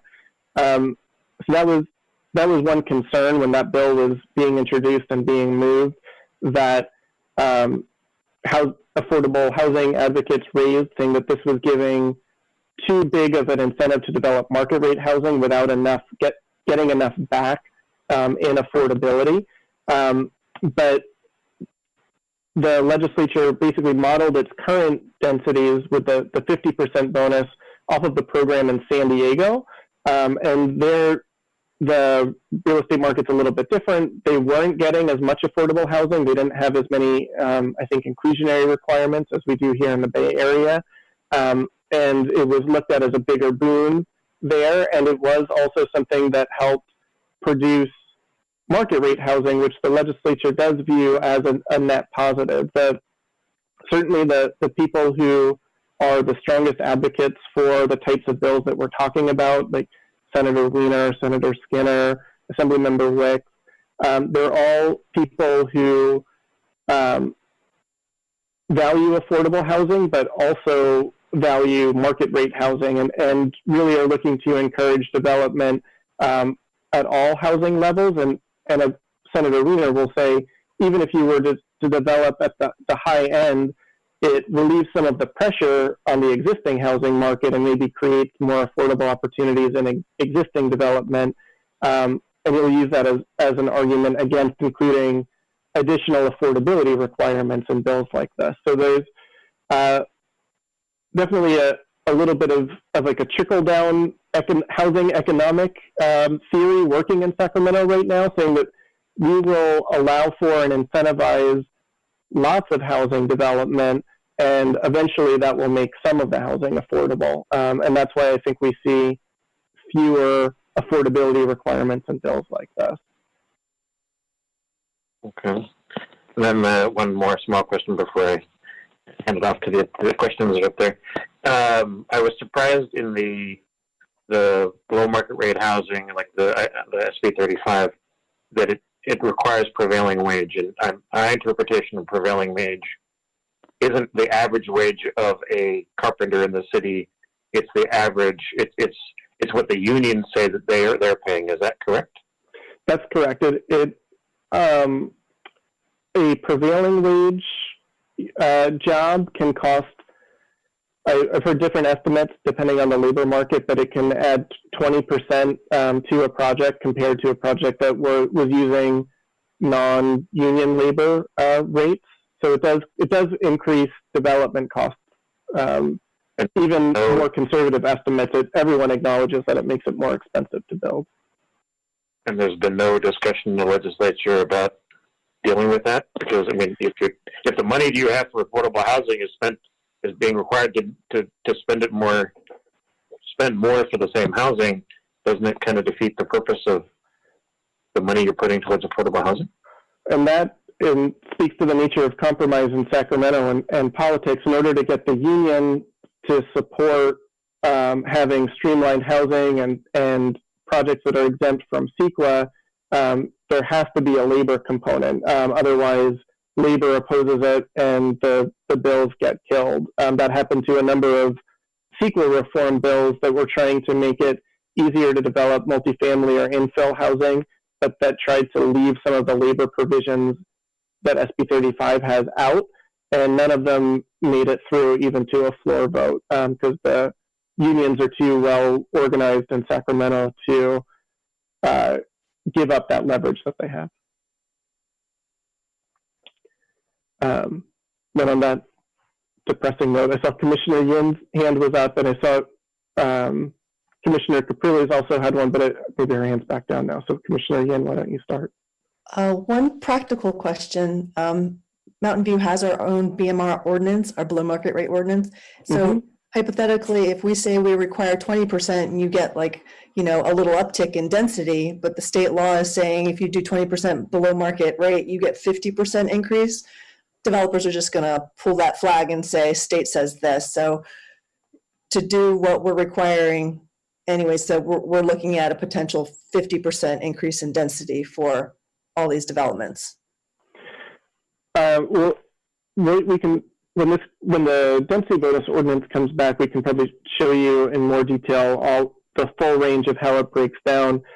So the 50% bonus a project can get if 15% is for very low, or if 24% is for low income, which is a little bit higher than the percentage that the city's BMR program would require. But you're right, it's a marginal add. So a developer would really only have to add a relatively small percentage on top of what the city already requires to be eligible for that 50% bonus. So that is correct. Okay, thanks. And then the other question was, when you're following Sacramento and all the debates back and forth, were there any talks about how this density will then affect a slew of other city operations and other infrastructure like schools, open space, things like of that nature, the public transportation? I'm sure that came up, but most of the state laws seem to just target housing and have no discussion of anything else. And so I'm just wondering how those went, and if you see that maybe some kickback to all of this might be targeting some of those issues.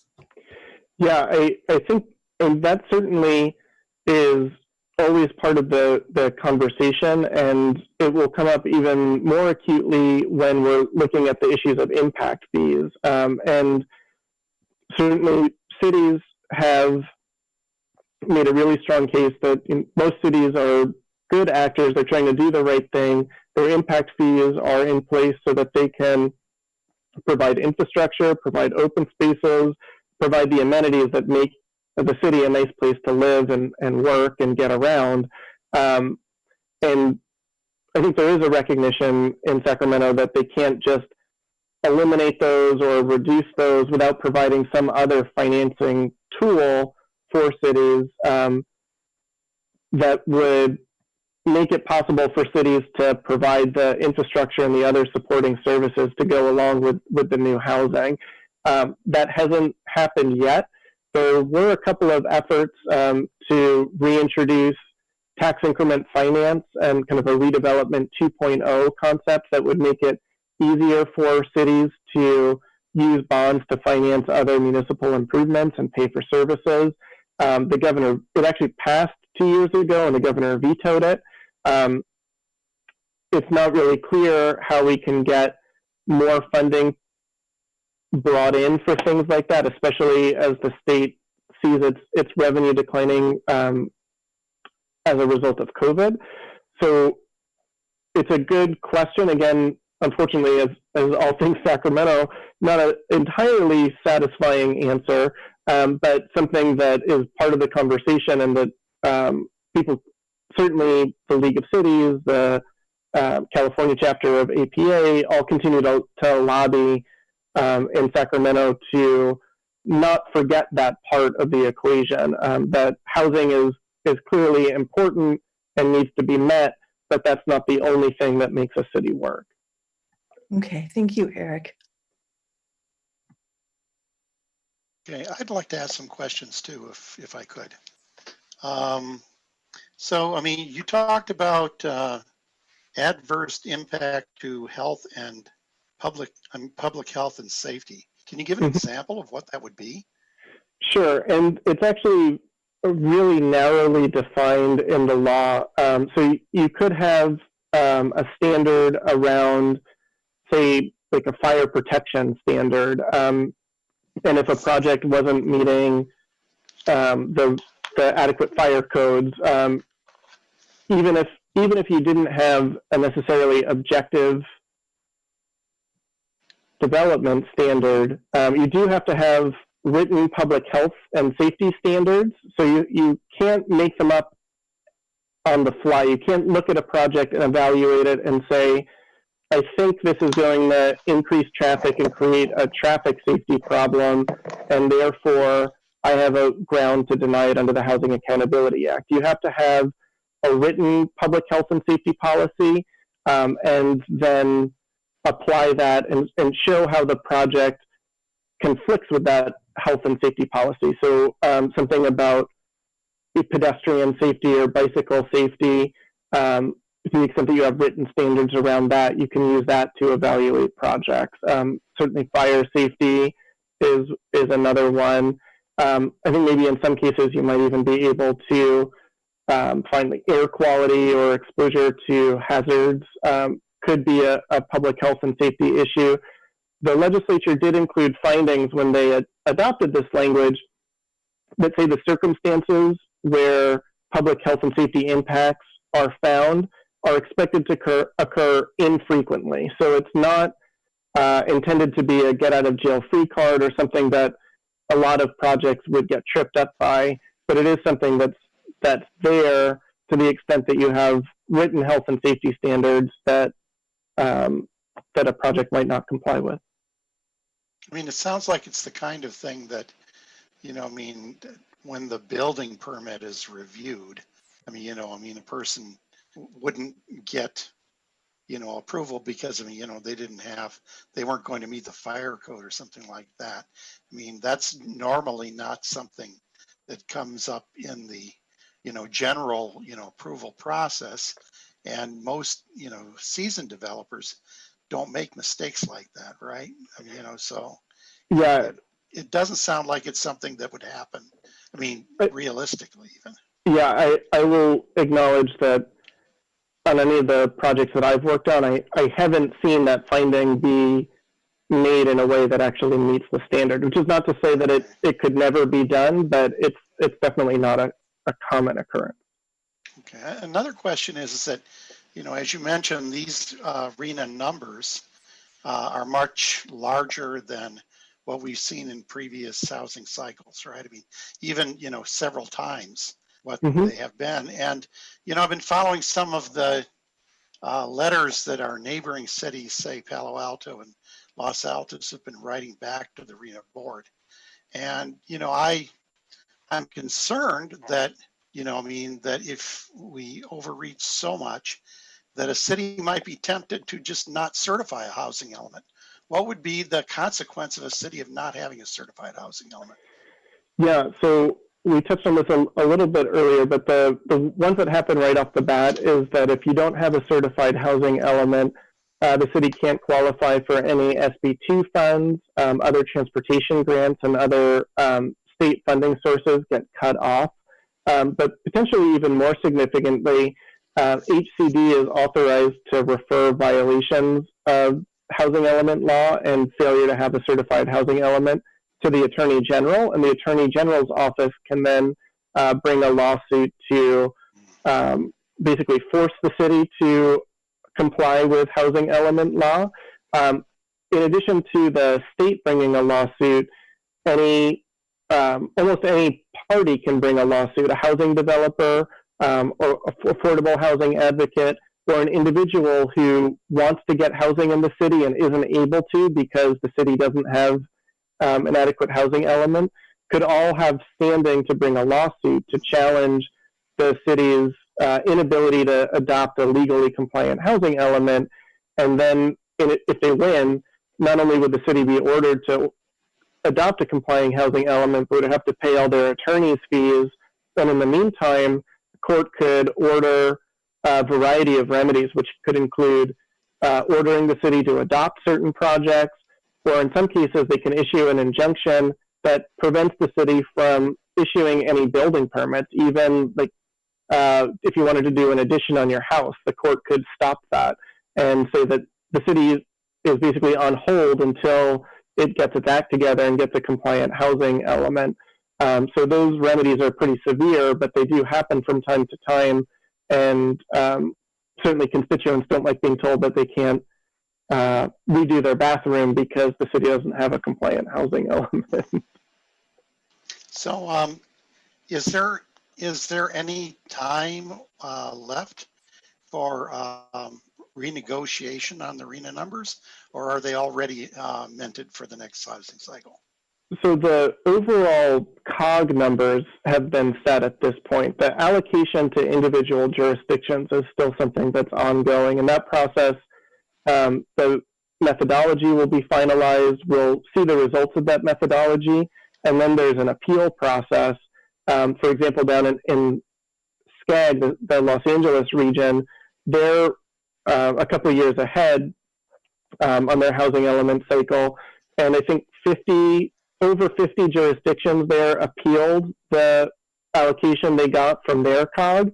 So even after you get your allocation, there's an appeal period that allows you to argue why you should get more or less housing, and then any appeals that are successful would require a redistribution of housing to other jurisdictions. So when you say the COG numbers, are you talking about like the total number in our entire ABAG region has been set already? Yeah, that's correct. It's only a question of proportioning it to the various municipalities. Okay. That's correct. And then my last question is, and Eric may also have something to comment, or Martin, on this, the 5-meeting rule.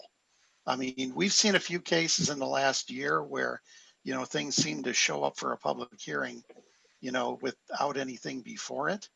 But is the 5-meeting rule changing the way we're doing business now in Mountain View on projects, or do we anticipate any changes, based on this? Like a less EPC involvement, for instance. Well, I'll jump in here, and Martin and Eric, you jump in. So, we have to enforce our own zoning ordinance and precise plans, and when they say that EPC has to provide a recommendation, then we have to, we have to bake that into our set of hearings. We don't have any approvals that require more than 3 steps after a project is deemed complete. So I don't I think Eric kind of touched on this earlier, but the real object of these of this law is cases that just kind of cities that kind of continue a project to death after it's been deemed complete. And so, you know, looking for more public comment or looking to tweak this and, you know, all of that, you know, just kind of, the city of Mountain View doesn't have a huge track record of doing that. So while we are aware of the issue and are looking at it with every project that comes through and the potential for it to be an issue for every project that comes through, it hasn't become an issue at this point because the key issue here is that it's after a project is deemed complete. And so when we take projects to study session, those are generally before anybody has kind of agreed, or before the applicant has agreed that the project is complete, before they've submitted everything that they're required to submit, before the city has deemed the project complete. And so we're kind of acknowledging we're considering all of those rules as we bring things to study session or public hearings. Okay, thank you. Vice Chair Cranston. Just a couple of quick follow-ups. So a follow-up to Chair Cox's question. It sounds to me, my impression from Eric's presentation and what you just said, Eric and Eric, is that a gatekeeper doesn't fall into the category of something that would fall into that 5 review rule, correct? Yeah, that sounds correct to me. And Eric, I don't know if you can confirm, because I think the gatekeeper is for projects that are going to propose general plan amendments, and the 5 hearing limitation only applies for projects that are already consistent with the general plan and the zoning, and that don't need those sorts of legislative approval. So it wouldn't affect your gatekeeper process. Okay, thank you. And then second question is that when Commissioner Yin asked the question, it kind of triggered. If the city were to increase our below market ordinance requirements, so that we actually, so that when something came in with density bonus, that we would get even more below market rate housing, would that be considered under these rules as adding additional fees or something like that? Would that be something that would be prohibited? It would require careful thought before going forward with it. Certainly any inclusionary housing requirement that's above 15% is outside of the safe harbor in the law. So if you fall below then your moderate and above moderate housing production, you could be subject to a requirement to show a feasibility study that HCD would require you to demonstrate that your affordability requirements aren't constraining market rate housing production and they're not an undue burden. I think that the other reason to do that feasibility study, even if you weren't required to by HCD, would be to defend against the argument that you alluded to in your question, Vice Chair Cranston, that a more restrictive or a more burdensome affordable housing program could be viewed as something that constrains affordable housing production. So I think that if you were going to consider that kind of policy, you would want to have evidence by way of a feasibility study or other sort of market analysis that shows that it didn't create a new constraint on housing production or reduce the capacity of housing development in the city, so that you could guard against the exact thing you were suggesting.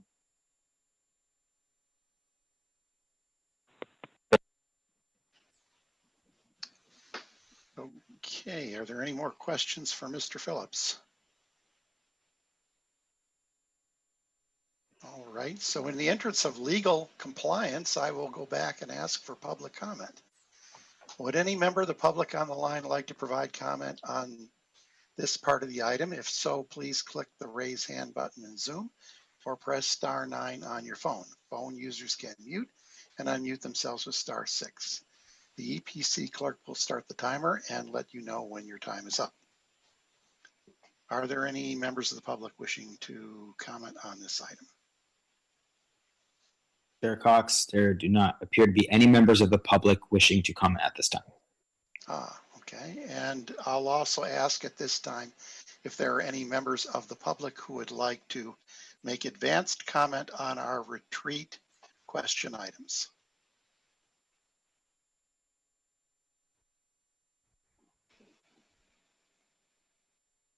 Should I take that as a no, Mr. Abutalabi?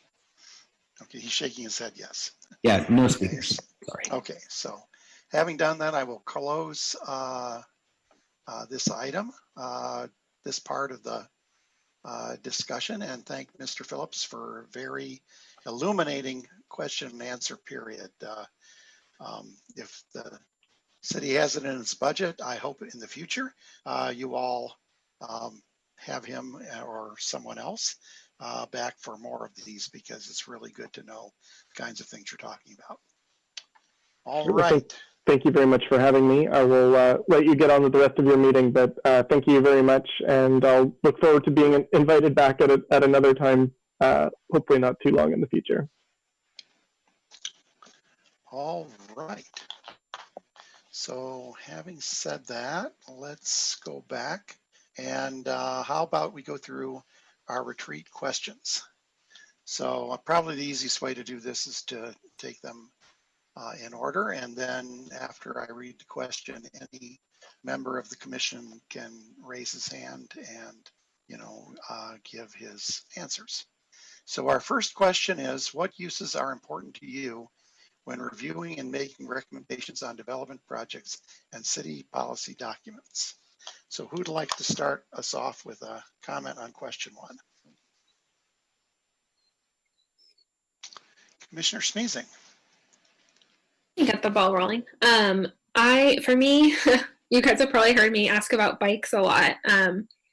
I really just kind of thinking about the way our community is set up to encourage public health. So whether that be active transportation, green spaces, being able to walk and enjoy the neighborhood, how it supports mental health as well. I will admit I am not well versed on the finer points of architecture, so I've really enjoyed getting to learn from you guys the different considerations that go into what a building looks like and how that really impacts the experience for people within the community. I think also considering how our communities are structured to be open and welcoming to people. As a young person hoping to someday make my home in the Bay Area, but struggling to see how that might be financially feasible. Looking at the different types of housing that are available to different people in different places in their lives is important to me as well. So that is all for me. All right, I see Commissioner Lowe. Thank you. I definitely echo the public health aspect. I think it's important to obviously build housing, but it's also very important to make sure that the environment is healthy for not only the existing residents, but also the new residents. I also want to add equity. So, I think it's critical to make housing affordable so that there's equitable access to housing and equitable access to nature for physical, mental, and social well-being of all the residents. In addition, sustainability is very important to me. That means having streets that are lined with trees and easy for people to walk and bike to cut down cars, and also have more access to nature so that carbon can be sequestered. And yeah, so those are the two that I wanted to add in addition to what Commissioner Smeezing has indicated. Commissioner Haymeyer. Thanks. Yeah, certainly echoing what I've heard before. I don't know that I've heard, in addition to equity, sustainability, and public health considerations, I'm not sure I've heard as much on the transportation piece. And I think something that really, in non-COVID times, there are very few communities where you can walk to public transit, take transit to almost anywhere up and down the peninsula. And so I really look at kind of integration and thinking about what is the experience for future residents, for current residents. And I think particularly in planning today, you hear a lot of conversation about quality of life. And I think it's a double-edged sword in many ways. And so when I'm looking at some of the projects that are coming before us that could really change how Mountain View feels, like I try to keep in mind that it's not just about the quality of life that I have today and love so much about Mountain View, but it really is about allowing that for future residents and those people who don't have a seat at the table to say, I've been a Mountain View resident for 20 years or 30 years, because really that's who these long-range plans are for, are future residents and those who might not be showing up in our meetings. And so that's the perspective I try and keep in mind. And trying to give feedback really that's at a policy, that considers policies and considers precedent. Okay. Commissioner Smeezing, did you want to add something? Okay. Commissioner Yin.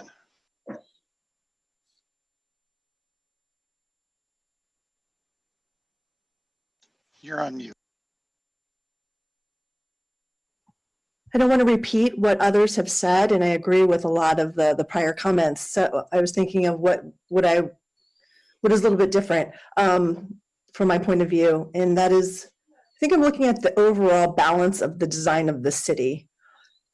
You know, you have small towns, you have medium-sized towns, you have large metropolises, and they all have to balance the same things at different weights. And I just want to see that the city is designed well for growth. It's just challenging because the growth is happening so rapidly.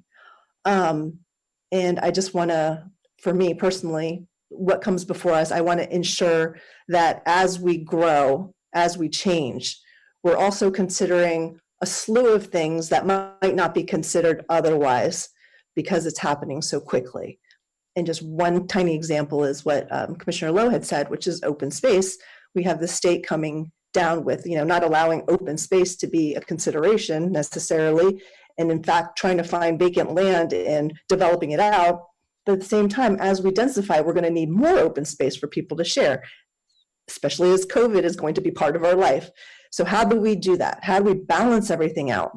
Schools, et cetera. So that's my priority, I guess, when I'm looking at things is I don't mind living in a small town. I don't mind living in a metropolis. I've done both. I enjoy both. How do we balance it out?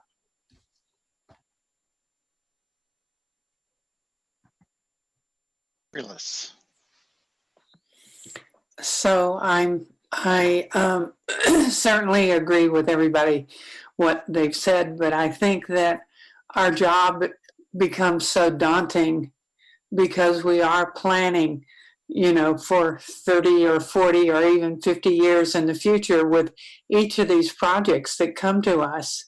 And the thing that challenges me, and I keep wondering if we are, making those right decisions was, like Vice Chair Cranston alluded to prior to, or when we were having the conversation with Eric earlier, the state has some direction of where they think we should go, but how do we really decipher that and break it down into our community to make sure that the future community is what we really want to have for people who want to live and stay here? So I come with maybe like the broader perspective of what are we doing in that particular area, and what are the needs, and how do we make it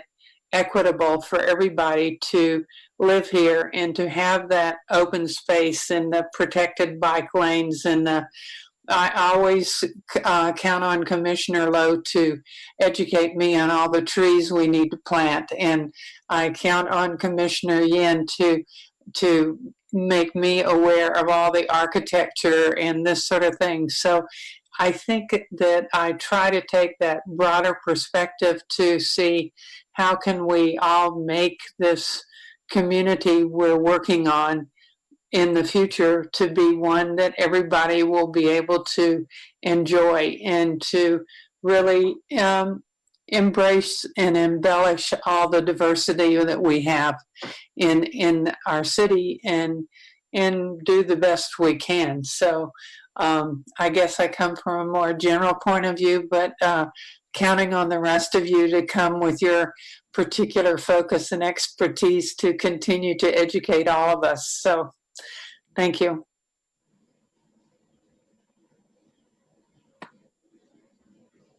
Vice Chair Cranston. But I guess the thing that I probably look at most is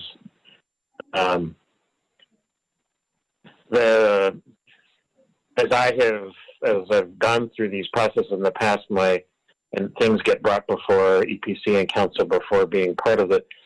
One of my frustrations was that projects are looked at in isolation, and they're this particular building, this particular project. And so the thing that I tend to look at very closely is what's around it, what's nearby, what's the community that it's going to be in, how will that be affected.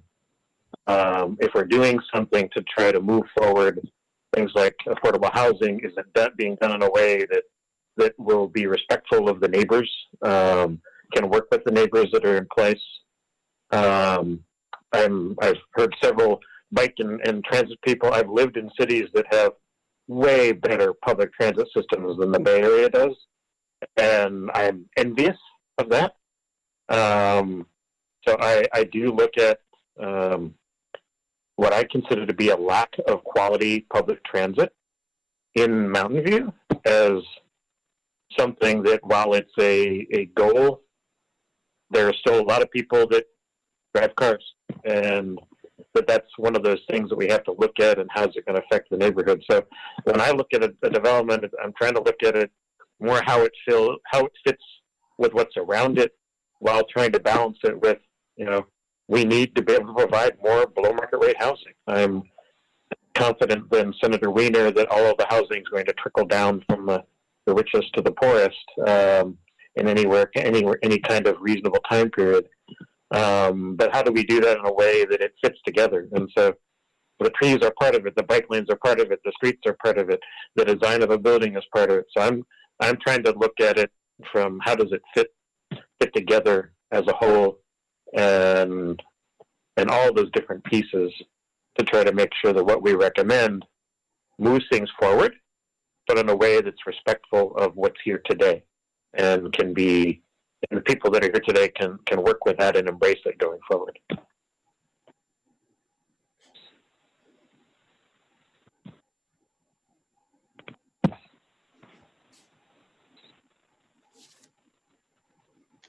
Boy, that mute button was getting away from me. Commissioner Yin has a follow-up? Oh, no. Okay. All right, then I'll add my points. For me, I mean, the number one guiding principle has always been community sentiment. I mean, I feel that, the voters of our city elected the people on the council, and the people on the council serve to the pleasure of the voters. And as we've seen in recent elections, there's no guarantee that if you've been elected once to council that you'll be elected back. And so, I mean, I've seen projects rise and fall, and even precise plans on similar things on community sentiment. So I think it's important to get the community sentiment right if we're going to be able to sell projects and precise plans to, our community. Another thing is the jobs housing balance. I think, what got us into this situation is when the jobs got so out of balance with respect to the housing. I've been on the EPC now 8 years, and I've been quoted 3 times in the press on matters that came before the EPC, and twice were my comments on the jobs housing balance and our need to address it in our precise plans. And so, if I have any legacy here, it's been participating in that discussion from when it first started back 6 years ago till now. So that's important to me. Transitions to existing neighborhoods are also important. That's often also part of community sentiment, and I look forward to what you guys will have to say on R3. And I've also talked about parking and traffic impacts. It seems the state has other ideas these days, but there's still some community sentiment connected to it, so it will still be part of the discussion. And lastly, I'll just say whether things that we have been doing are actually successful in achieving the goals that we've set. We've raised questions from time to time about, how well is this working out? Like, how well is the TMA plan working out? Do we know anything about, when I was earlier on in the EPC, we spent a lot of time talking about giving transit subsidies to the new projects in El Camino. Did it make a difference? I don't really quite know, but maybe someday we'll find out. And I think that, understanding how what we've prescribed actually plays out is helpful in knowing what we should do going forward. So those are my final thoughts on that. Any other comments before we go on to question number 2? All right, let's go on to question number 2, which is, can you think of examples when commission input was a key to creating a better built environment? What are some effective commission practices? All right, so I'll take a raise of hands.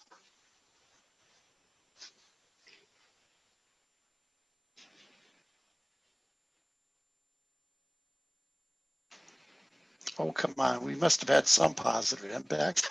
Commissioner Lowe. I want to thank Chair Cox. I think your being the chair actually is very, very helpful to myself, and I think to the whole commission. I especially like sometimes, when we have really intense discussion, you take the time to poll the EPC members about their opinions and their readiness to kind of take a vote before you entertain any motions. I think that's actually a very effective practice. So, and many more. So thank you very much, Chair Cox. I also think that it's important, at least for myself, to try to listen to diverse input from various stakeholders, kind of echoing your community sentiment point.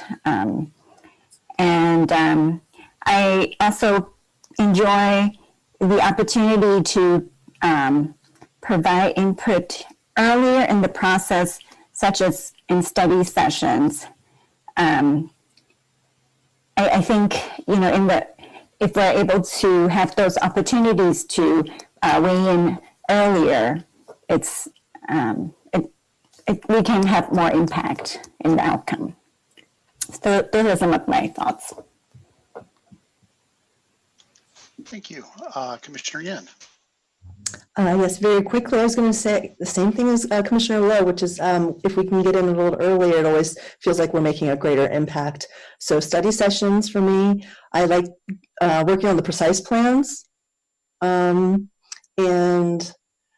a lot of the larger policy things such as the BMR ordinances. And effective commission practices, I don't think I have anything specific, but I did really like when we did the BMR, meeting with staff in small groups to better understand it before we made decisions on it. That was helpful. I don't know that that's actually doable for every single thing, but I found it helpful.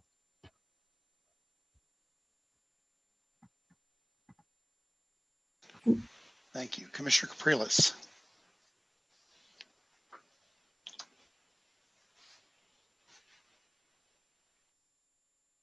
Mute.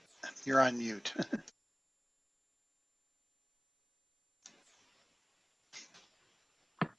Sorry. I think our commission just in general has been very receptive from the community input. And I think the way we've made a difference is I've actually heard from community members say that they are glad to come and really speak to our commission because they really feel that they're heard. And oftentimes they may not have that opportunity to really tell us what they're thinking and making sure that we put that in our notes when we pass our recommendations to council.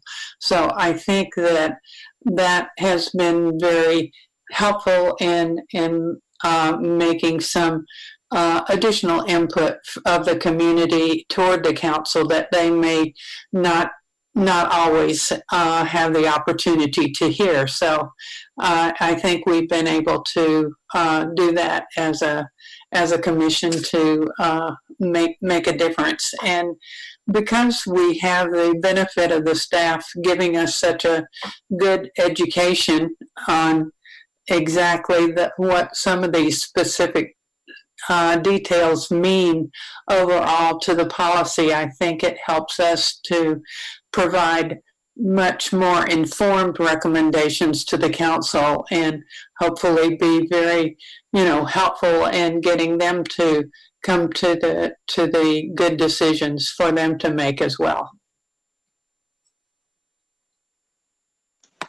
Thank you. Vice Chair Cranston. I would echo a couple of the sentiments.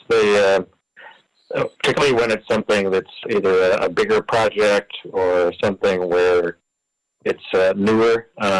With the BMR program that Commissioner Yin mentioned, a lot of us were being educated, and that taking that time, separate time, to be able to get some education on something that maybe we're not as familiar with on a day-to-day basis was very valuable.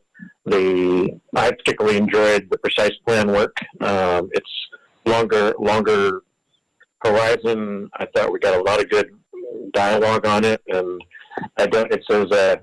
we're creating a better built environment. I'm hoping East Wistman becomes great and vibrant. I feel like we did some interesting things, and hopefully over time it will prove itself out. So I haven't been around 8 years like Chair Cox to say that I have a long history of what works and what doesn't, but that collaborative process seemed to work very well. And I'd agree with Commissioner Lowe. I like the Chair Cox's practice of when we've been talking for a while of kind of summarizing. I think Commissioner Haymeyer does this sometimes as well. Say, okay, I think I've heard this and this and this. Can we come to some kind of consensus? And that's a good way of drawing a meeting, getting some kind of closure, getting to some kind of agreement. That it can be the chair, but it can also be any member of the commission to say, how do we coalesce on something? It has been very valuable. Thank you, Commissioner Haymeyer. I guess I can add a few things. Maybe one, I know this is really about projects, but I think one thing I really respect and admire about our group and the staff we have is how collegial and collaborative.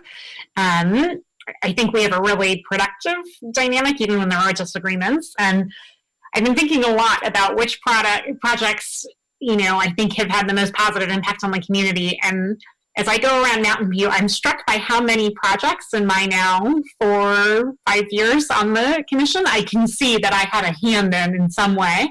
So I think it was formerly Palo Alto Housing, but the VA, the veteran housing on El Camino and Paul, I think it is.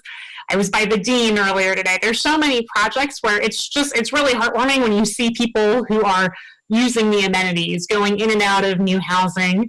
And so much of it, I think Vice Chair Granson was talking about this. I mean, I can't wait to see North Bayshore and East Wisman, but a lot of those developments are just further on. And so seeing the projects that have been shaped because of the feedback from the Planning Commission in small ways or large are really what I think continue to keep me inspired when you're in hour 3 or 4 and you're looking at 200 or 300 pages of documents. Right. Commissioner Schmiesing. I certainly agree with a lot of the comments other people have brought up. I know for me, this being my first year and a fairly unconventional year, I have just been very impressed by the breadth and depth of what the EPC does, and how much I've had to learn, and the very diverse and well-rounded perspectives each of you brings.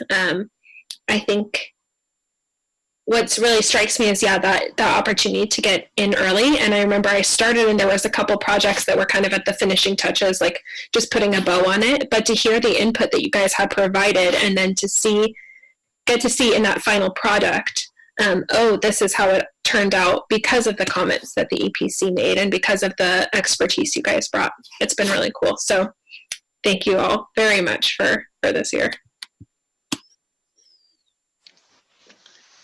Yeah, so, okay, I'll add some comments here.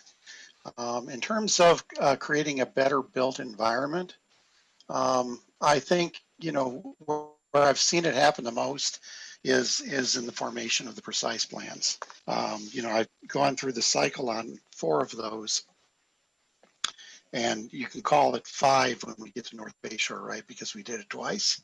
But, we started when I first got on the commission with the El Camino Real precise plan, then San Antonio, and then North Bayshore 1 and 2, and then East Wisman. And, it's a great thing, as, Commissioner Haymeyer noted, right, that, looking around at what's been done on El Camino and what's coming up, what we're in the middle of building in San Antonio, I think that the general comment I could make is that even though everything may not have, hit the nail on our highest aspiration, I will say that, as I look over those 2 areas, I can say with confidence that I feel our city has improved greatly as a result of our planning. And I think, the planning process that we've gone through, particularly as we, step through the precise plans on various study sessions, and staff in their wisdom, distills out key questions to ask us, before we go on to the next part. That to me, I think, is where we have the biggest impact on the city, is answering those questions, and then we provide input back to the council so that they can make the final determination on what the directions are as we move through the process. So I would continue that as a best practice, in terms of how we play out, our work on future precise plans. If I think about, I think the other questions, I would say effective commission practices.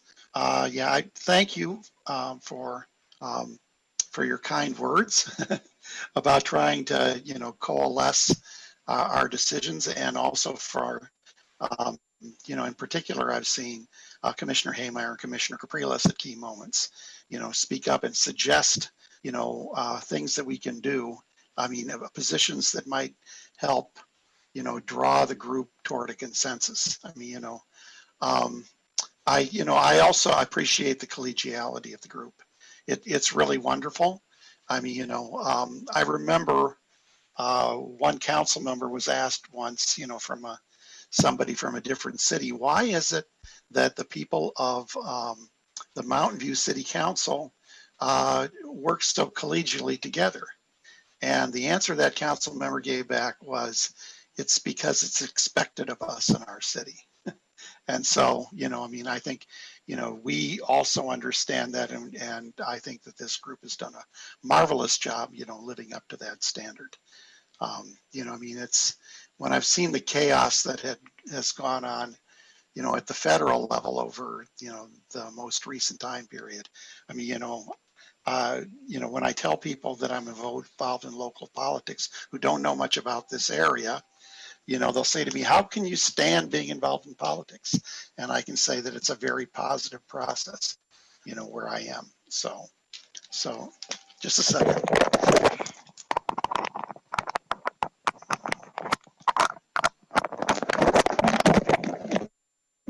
Losing power on the headset. Anyway, those are my comments about that. So thank you all for being part of such a great process, because you're great individuals. All right, let's move on to question 3. What are some examples, lessons learned from recent development projects? What did you like or not like about a particular development project? What planning or planning process do you think helped create a desirable project outcome? And what part of planning process could be improved to create a better project outcome? Let's see, as Margaret calls them, the blue hands.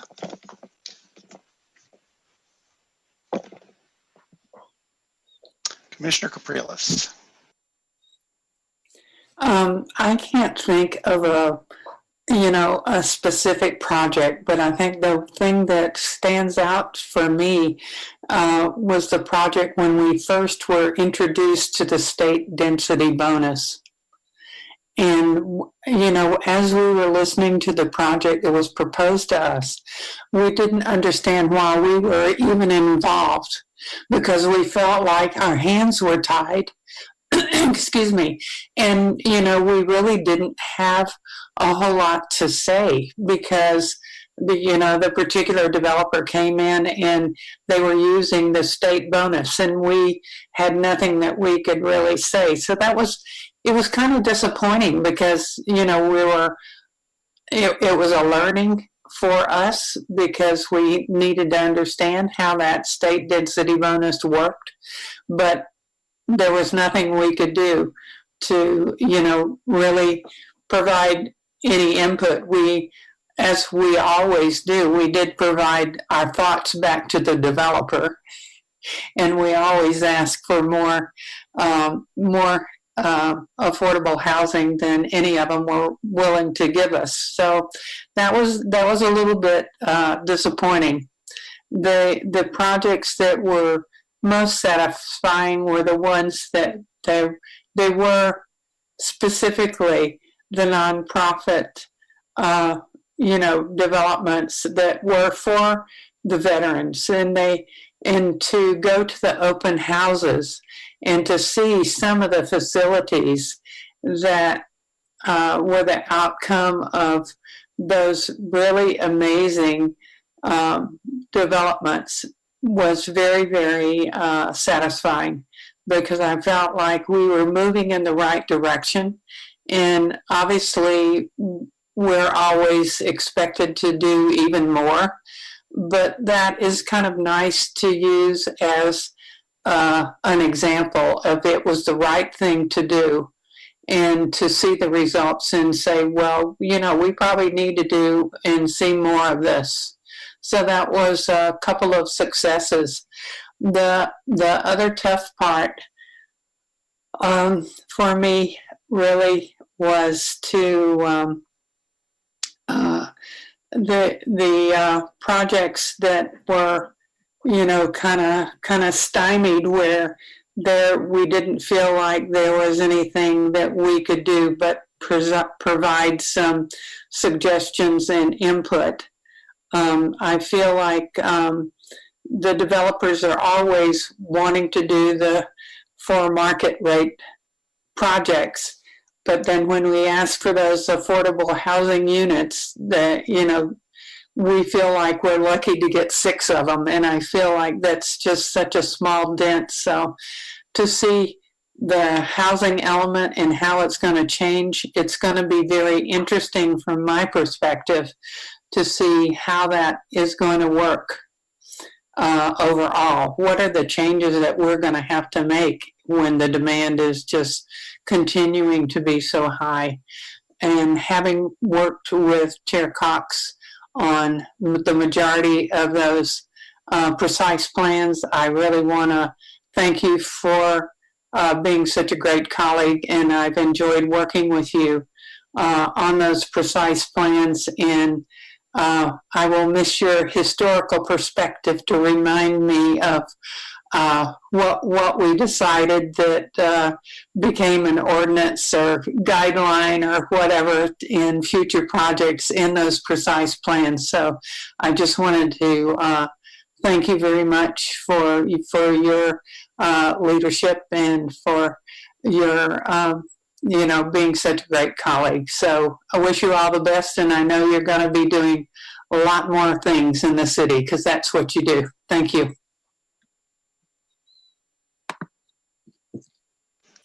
Thank you, Commissioner Capriles, for the kind words.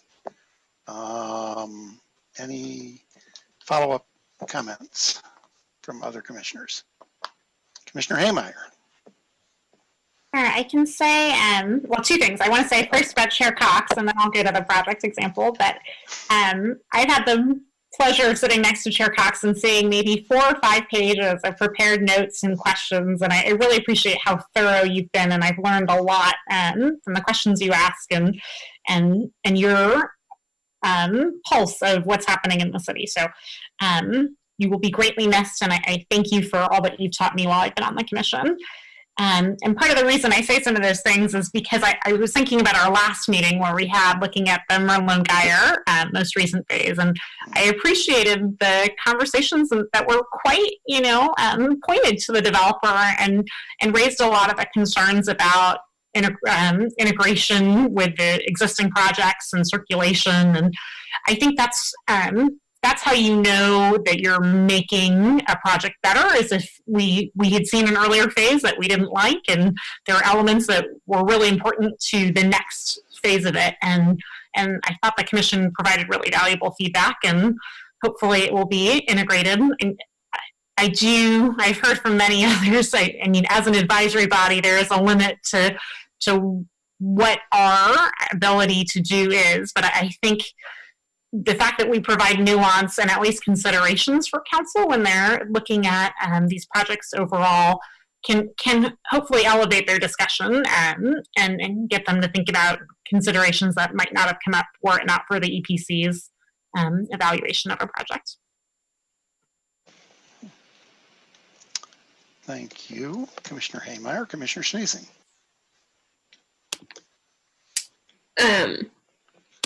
Well, I don't know that I have anything new to say that I didn't already kind of say in my previous comment. I think, yeah, I was thinking of that same example from the last meeting, and just the fact that we all live in this community and we love this community and we've spent time around these projects, whether we're a fan of them or not, or whether we think that there's additional changes that could have been made or not.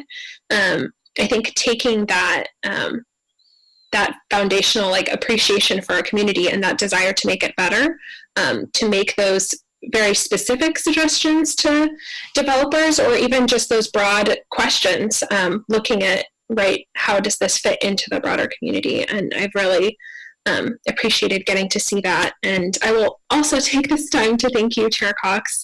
I think you were the first person that reached out to me when I was appointed to this commission, and it made me feel very welcomed. And I very much have learned from and appreciate your thoughtfulness and your dedication towards seeing this community be better for me and for everyone who lives here. So thank you.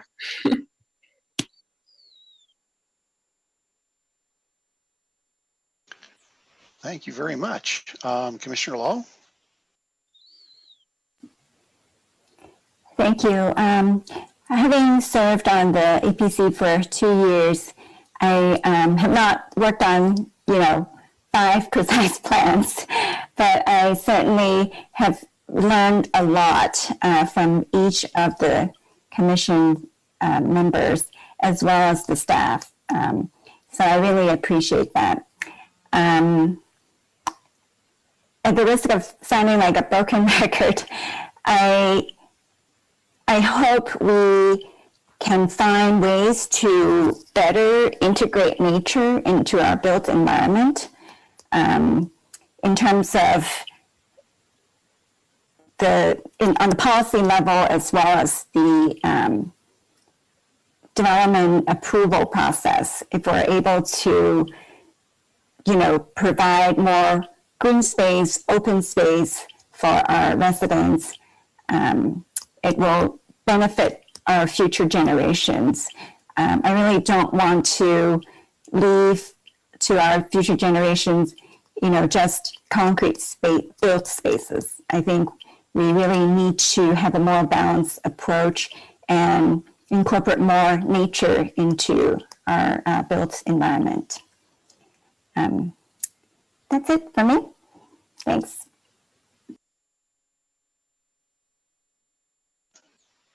Vice Chair Cranston.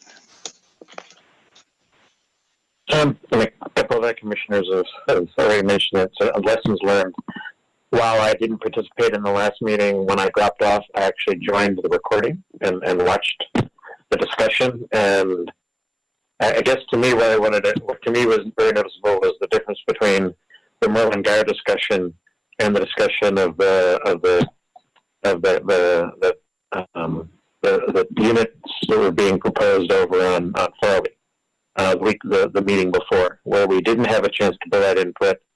We were having discussions right then and there, and while I didn't participate in the discussion 2 weeks ago, I listened to it. I learned from your guys' feedback. I appreciated your guys' feedback, and felt that we're likely to get a very different output than the one from what we got weeks before that. And so, to me, the lesson learned was that ability to provide input early on can make a huge difference. This isn't necessarily on one particular project, and I made a comment to Eric about this once. I'm beginning, as we've looked at projects over the course of the last 2 years, I'm beginning to feel like maybe this is, we're drawing more of Commissioner in on these things, but what we see in the larger buildings, they look a lot of what we see looks a lot alike. And I'm not necessarily saying we want like a Transamerica Tower built in the middle of Mountain View or something, but it feels like what we're seeing out of the development review process looks pretty similar time after time. And I don't know whether that's something that we can participate in, or whether it's maybe a meeting with the DOC or something, but it doesn't feel like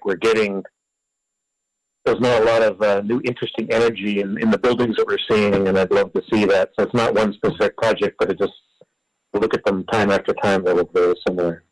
While I have not been on the EPC for the entire 8 years, my first exposure to Chair Cox was in the El Camino Precise Plan, and as a very vocal participant from the outside on the San Antonio Precise Plan. And I have always very much appreciated his willingness to listen. So I think we all need to do that. His ability to stay connected with the community has been very valuable. And I talked to him a couple of weeks ago about that. Is there any way to preserve some of those connections, because it is input that I think we all need. He's probably the best connected of all of us.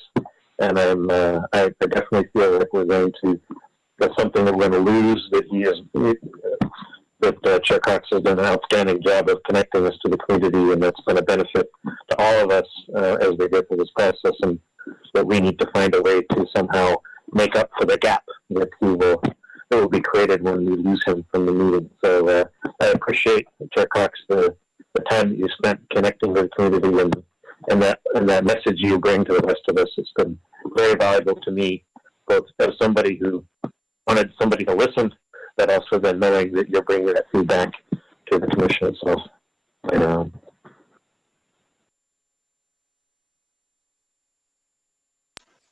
Thank you much. And now Commissioner Yin.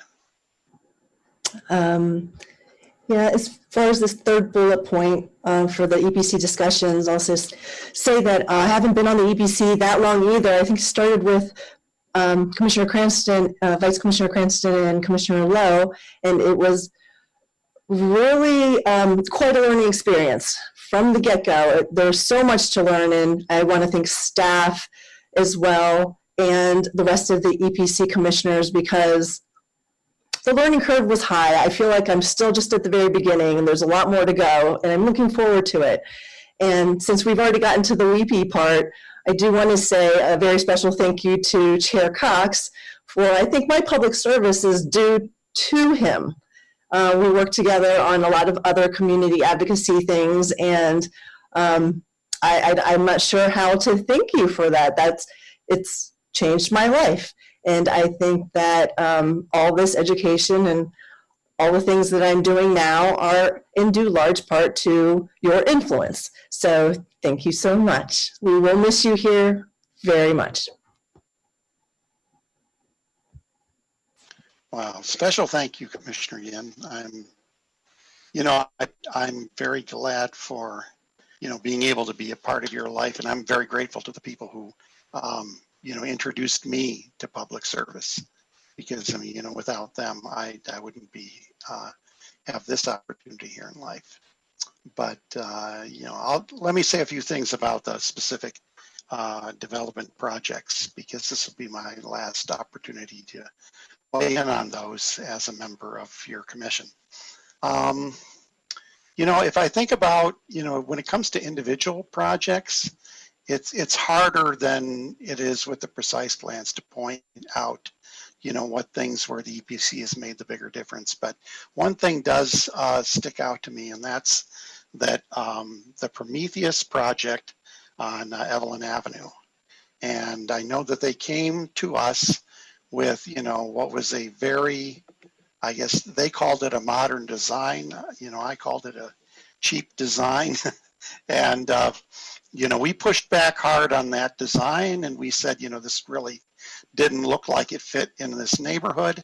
And we really wanted something, different, something more traditional that complemented the neighborhood. And they came back with a design that did that.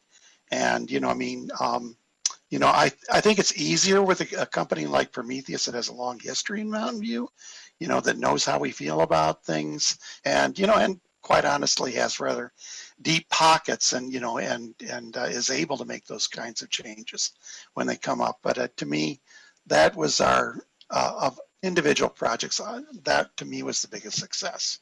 And so, I'm going to echo what some of the other commissioners have said, that, the reason that success was possible was because we dealt with it early in a study session before too much time was spent. So that was good. Okay, so now on the other side, if I think about what I think was our most significant disappointment, at least for me, it's Terabella. We spent a lot of time on Terabella, and, when it finally made its way over to the council, it didn't even garner a single vote. And, I've spent a lot of time thinking about why that happened. But I think the biggest problem was that there was an outreach failure. And I don't mean that we did outreach differently on Terabella than we've done on other things. But what happened with Terabella was that a large, significant part of the surrounding neighborhood did not get involved in the discussion until after we'd already done, one study session, and then half of them got involved somewhere in the second study session, and then a third part of the group got involved at the third study session. And so by that time, there had significant,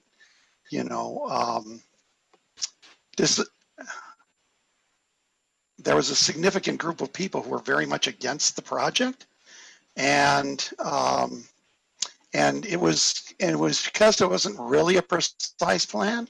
It was kind of an animal that, it wasn't easy to characterize.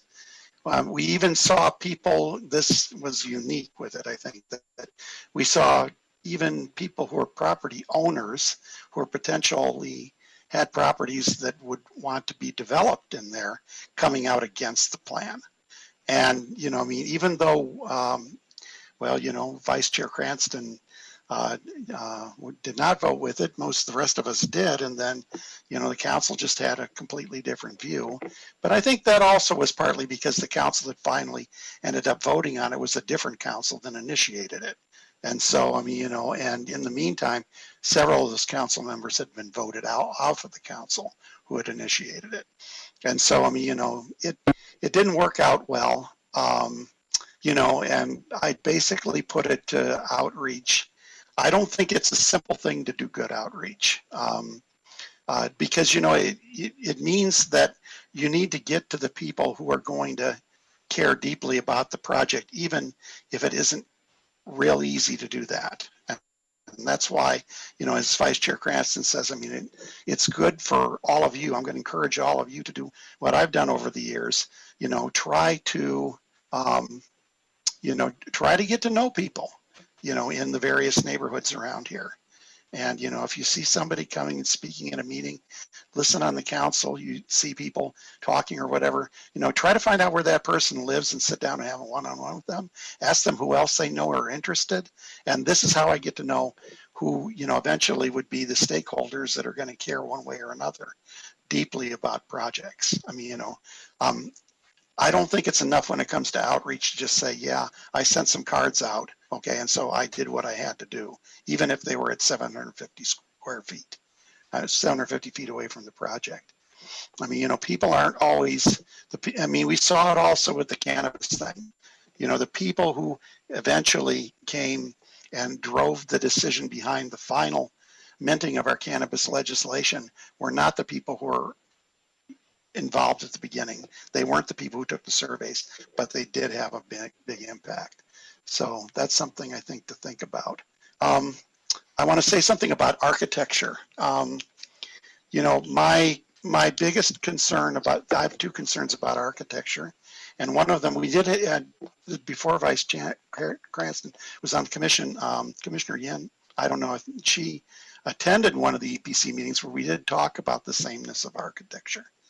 And, you know, I mean, later on, you know, one of the people in the group that Commissioner Yin and I were in, you know, that's a community action group, found an article about, you know, that the reason that they all look the same is because, I mean, you know, basically, you know, there are companies that are in the business of providing, you know, these same kinds of pieces, you know, to just kind of Lego a project together.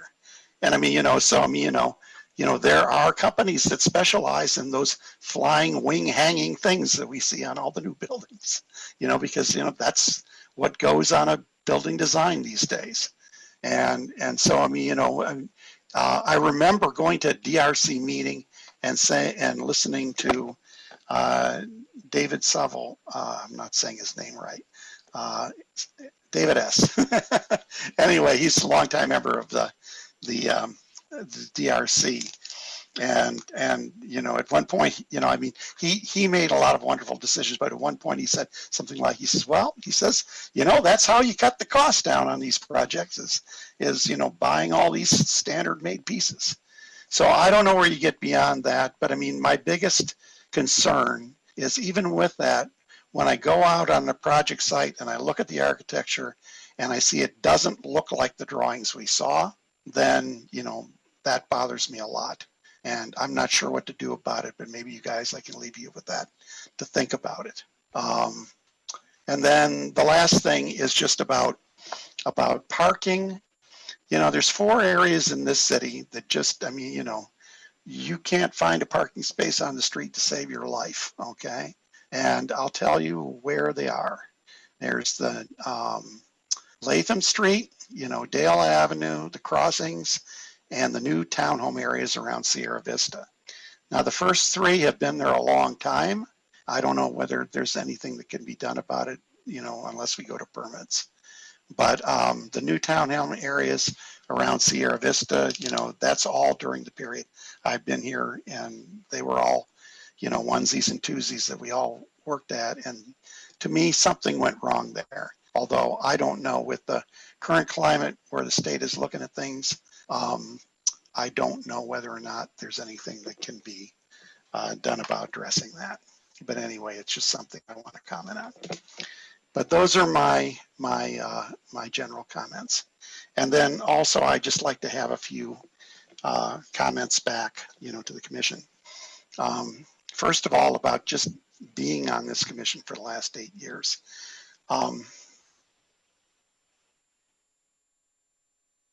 You know, from a career perspective, you know, in terms of like making a difference in my life, nothing comes close to it. I mean, you know, it has really been transformative, you know, both of, you know, being on this commission and seeing what we as a group have done, and also in terms of my sense of my accomplishment in life by being a part of it. You know, I don't have anything else, even in my professional career, that can come close to this. And that's why, you know, even though I'm stepping off the commission because, you know, I've termed out, I'm really excited for all of you, you know, that you get to continue to participate in it, because, you know, it was an interesting thing. I came onto the whole idea of getting involved in my community at a time in my life where I felt that, you know, I was, you know, maybe around 50 years old, and I was feeling very deeply that I didn't believe I'd made enough of a difference in the things that I've done in life. And going off of this commission, the number one thing I can say about it is I don't feel that way anymore, because just what we do here is so monumental. And I mean, you know, so never let a day go by not to thank, you know, who's ever in charge of these kind of decisions, you know, I mean, that you've had this chance, okay? And so to that end, I also want to thank the people who first voted me on the commission. That would be Jack Siegel, Laura Macias, Tom Means, John Inks, and our current Mayor Margaret Abe-Koga, okay, who were the 5 votes that got me on the commission. So I thank them. I thank I won't go through all the names, but I thank the people in the 2014 council, you know, who reappointed me. And, you know, that's been a major thing. I also want to thank the people who have been our staff liaisons over the years, because I mean, you know, they've made a huge difference. I mean, in particular, Eric Anderson here, Martin Alkire, and before them, Terry Blunt and Peter Gilly, you know, who were the 4 people who served as the EPC liaisons over our time here. I mean, you know, Eric and Martin in particular, you know, my comment back to them privately has been that, you know, I mean, when time came and we found out that we were going to get a replacement, you know, I had a name in mind. And in each case, you know, it was Martin and Eric that we ended up getting. And so I felt like we were especially blessed for that. So I'm real grateful for that too.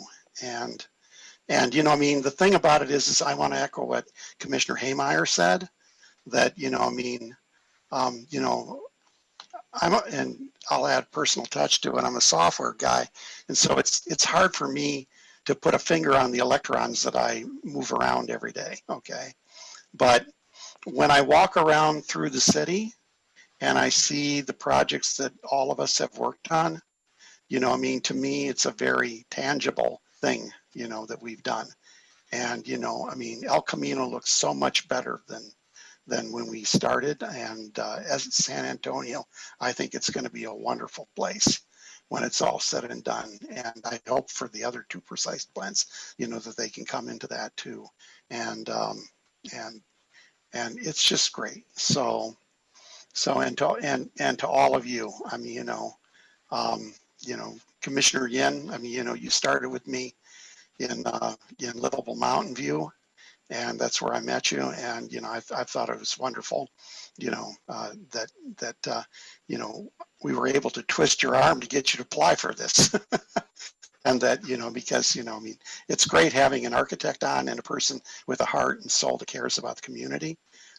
Commissioner Sneezing, I've been very, very happy to see, how quickly you've come up, to full speed as a commissioner here, and and how you bring a perspective of the next generation of Mountain View, of people who have parents have lived here and are now living here and are looking at the second generation challenges. Same thing here with Commissioner Haymeyer, how you started out on the Youth Advisory Committee, and then have become a public policy expert in Stanford, and bring that expertise here.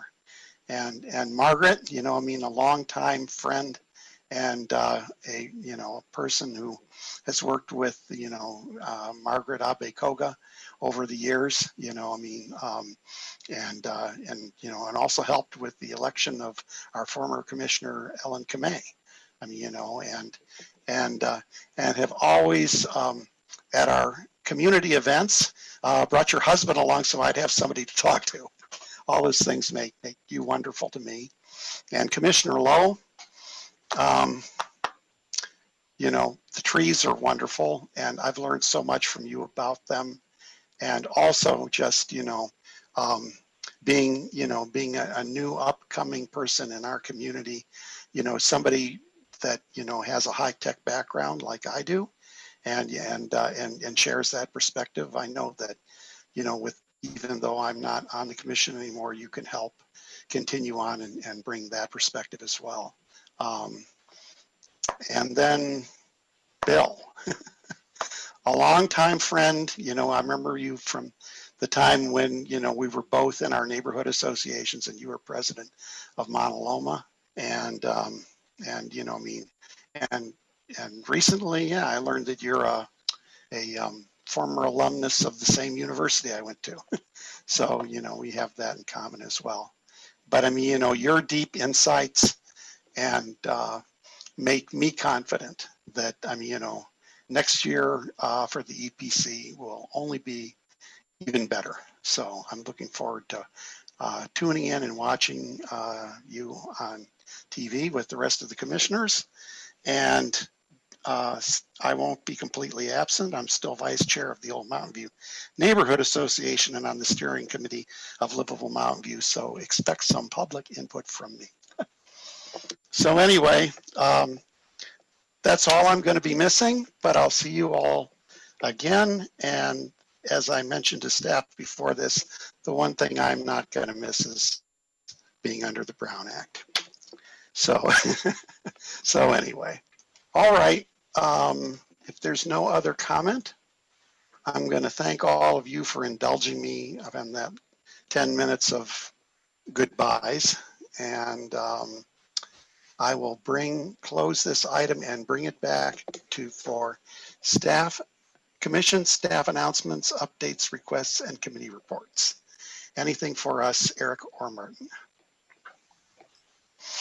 Well, I'm not going to let you get away from the accolades that quickly. I don't have, we can discuss other, items and reports. I don't have anything to report other than, hoping you're all looking forward to a nice holiday season, and sadness that we're not going to be able to have our normal holiday party. Hope you all got your retreat treats and enjoy them in lieu of the normal holiday party that we would have. But yeah, so if I may, I'd like to take a minute. I went around and I asked a bunch of the planners about their experience and history with Chair Cox, and so I'd like to say some of the things that I thought of and heard other planners say. First off, just regards and gratitude and thankfulness for all of your leadership with all of these projects that the EPC has been involved in. You've clearly gone the extra mile to research, review, discuss with stakeholders, ask questions, and really set a bar for other commissioners and even for staff to reach and to meet those expectations. And we can hope that we've lived up to your to the standards that you've set. I remember the time, when I was just kind of doing my first work on long-range planning and working with you on the corridor advisory group, and just even your willingness to go above and beyond just the contributions with the commission, but provide those contributions at those other meetings as well, to provide not just the commission context to the other corridor advisory group members, but also to listen and repeat back to the commission what you heard the corridor advisory, the concerns that the corridor advisory group came up. And it was really, really effective at distilling that information into what became the El Camino Precise Plan. So really grateful about that. You are always mindful about everyone being heard. I think we heard that from other commissioners,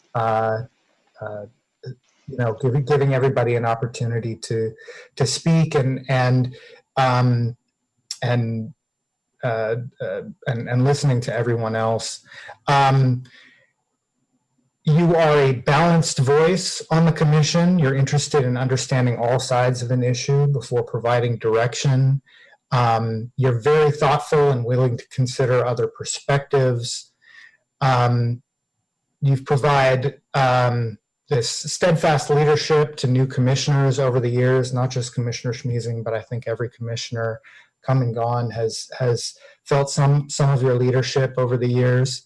And you've also kept planning staff accountable in the best possible ways. You've done it in a way that is clearly understanding that obviously we're only human, but also keeping us accountable. Thank you. And then lastly, just one of those memorable residents who, we work with residents all the time who have, concerns about specific issues and specific developments, but, having been introduced to this public participation process, you felt compelled to serve the broader community. And I think that's something that we don't see very often as staff, and are grateful to people who like you, who step into that role. Thank you again for your 8 years and your leadership and your wisdom that you've imparted on me and everyone in the department. And if I could just tag on, I won't be long, but just wanted to echo everything. Robert, thank you so much. I still remember the first time I think I met you was when you joined the EPC for a downtown walking tour. And you were a resident and you joined us and walking around looking at different developments. And then from then, obviously, you got on the EPC. So, again, we always talk as a staff, following different items, and the next morning we talk about projects, we talk about what the commission said, and whenever your name's brought up, we always say a couple things. Gosh, Robert is so thorough, and second, he is always on point. And it's just we just so much have enjoyed all the interactions. And then I'll just close by just saying I think you embody the very best of really what makes Mountain View a very special place to work, a very important, special city to work in as a staff member. We have a long tradition, actually, the council and the commission and all the boards have a very long tradition of really being, upholding a standard of civility and collegiality, which I think is just remarkable. And then if some of you folks know David Green or Paul Lesty or the other Eric Anderson in the community, those were all early EPC members when I was just starting out. They had that same sense of civility and collegiality, and it just really makes it such a pleasure to work in Mountain View as opposed to some other places where maybe we don't have that standard. And I think it's so important now more than ever because of all the challenges that we all have to face, particularly you in making some of these really key community decisions. So thank you again for everything, and all the best. Well, thank you. I mean, I wanted to make a note. Something came to my mind that when I joined the commission, it may be surprising for particularly some of you, I'll let you figure out who it is, to realize that I was one of the younger members of the commission. And now we have, so many younger faces out there. It is a joy to see that the EPC is more balanced in that way, and that we have a broad range of people, and particularly in spectrum of ages. And the other thing is that we even have people with families on the EPC. Well, Commissioner Capriles had hers and grandchildren too. But for a long time, it was like being on the EPC was kind of what you did if you didn't have, kids at home that you had to take care of. And I think we get a much more balanced perspective now with, Commissioner Yin and Haymeyer and Commissioner Lowe, having, minor children at home, and because it makes the evaluation, so much more inclusive. So that's that. All right. Any other? Thank you so much for the kind comments. I'm kind of choked up, but you guys are wonderful, and I'm really looking forward to what you're going to do. So any other commission staff announcements, updates, requests, or committee reports from commissioners?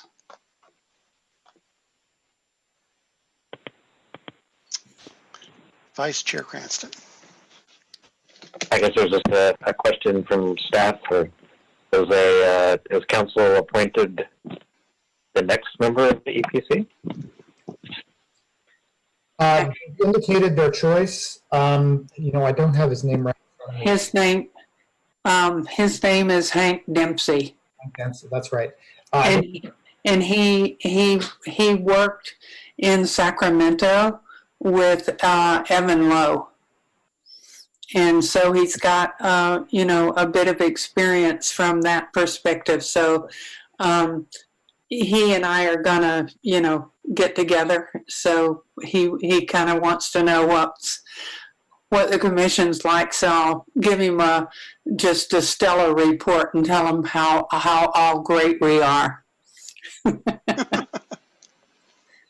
So I think it'll be nice that he has, that background. So we'll let him handle the political angles.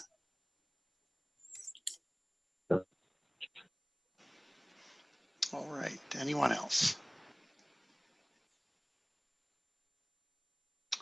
Okay, then, if there's no one else, I'll close that item, and I will adjourn our meeting, the last one of the year, at 10:10 p.m. All the best, everybody. You're the best. Bye now. Thank you so much, Robert. Thank you. Thank you, Robert. Happy holidays. Happy holidays. Yeah.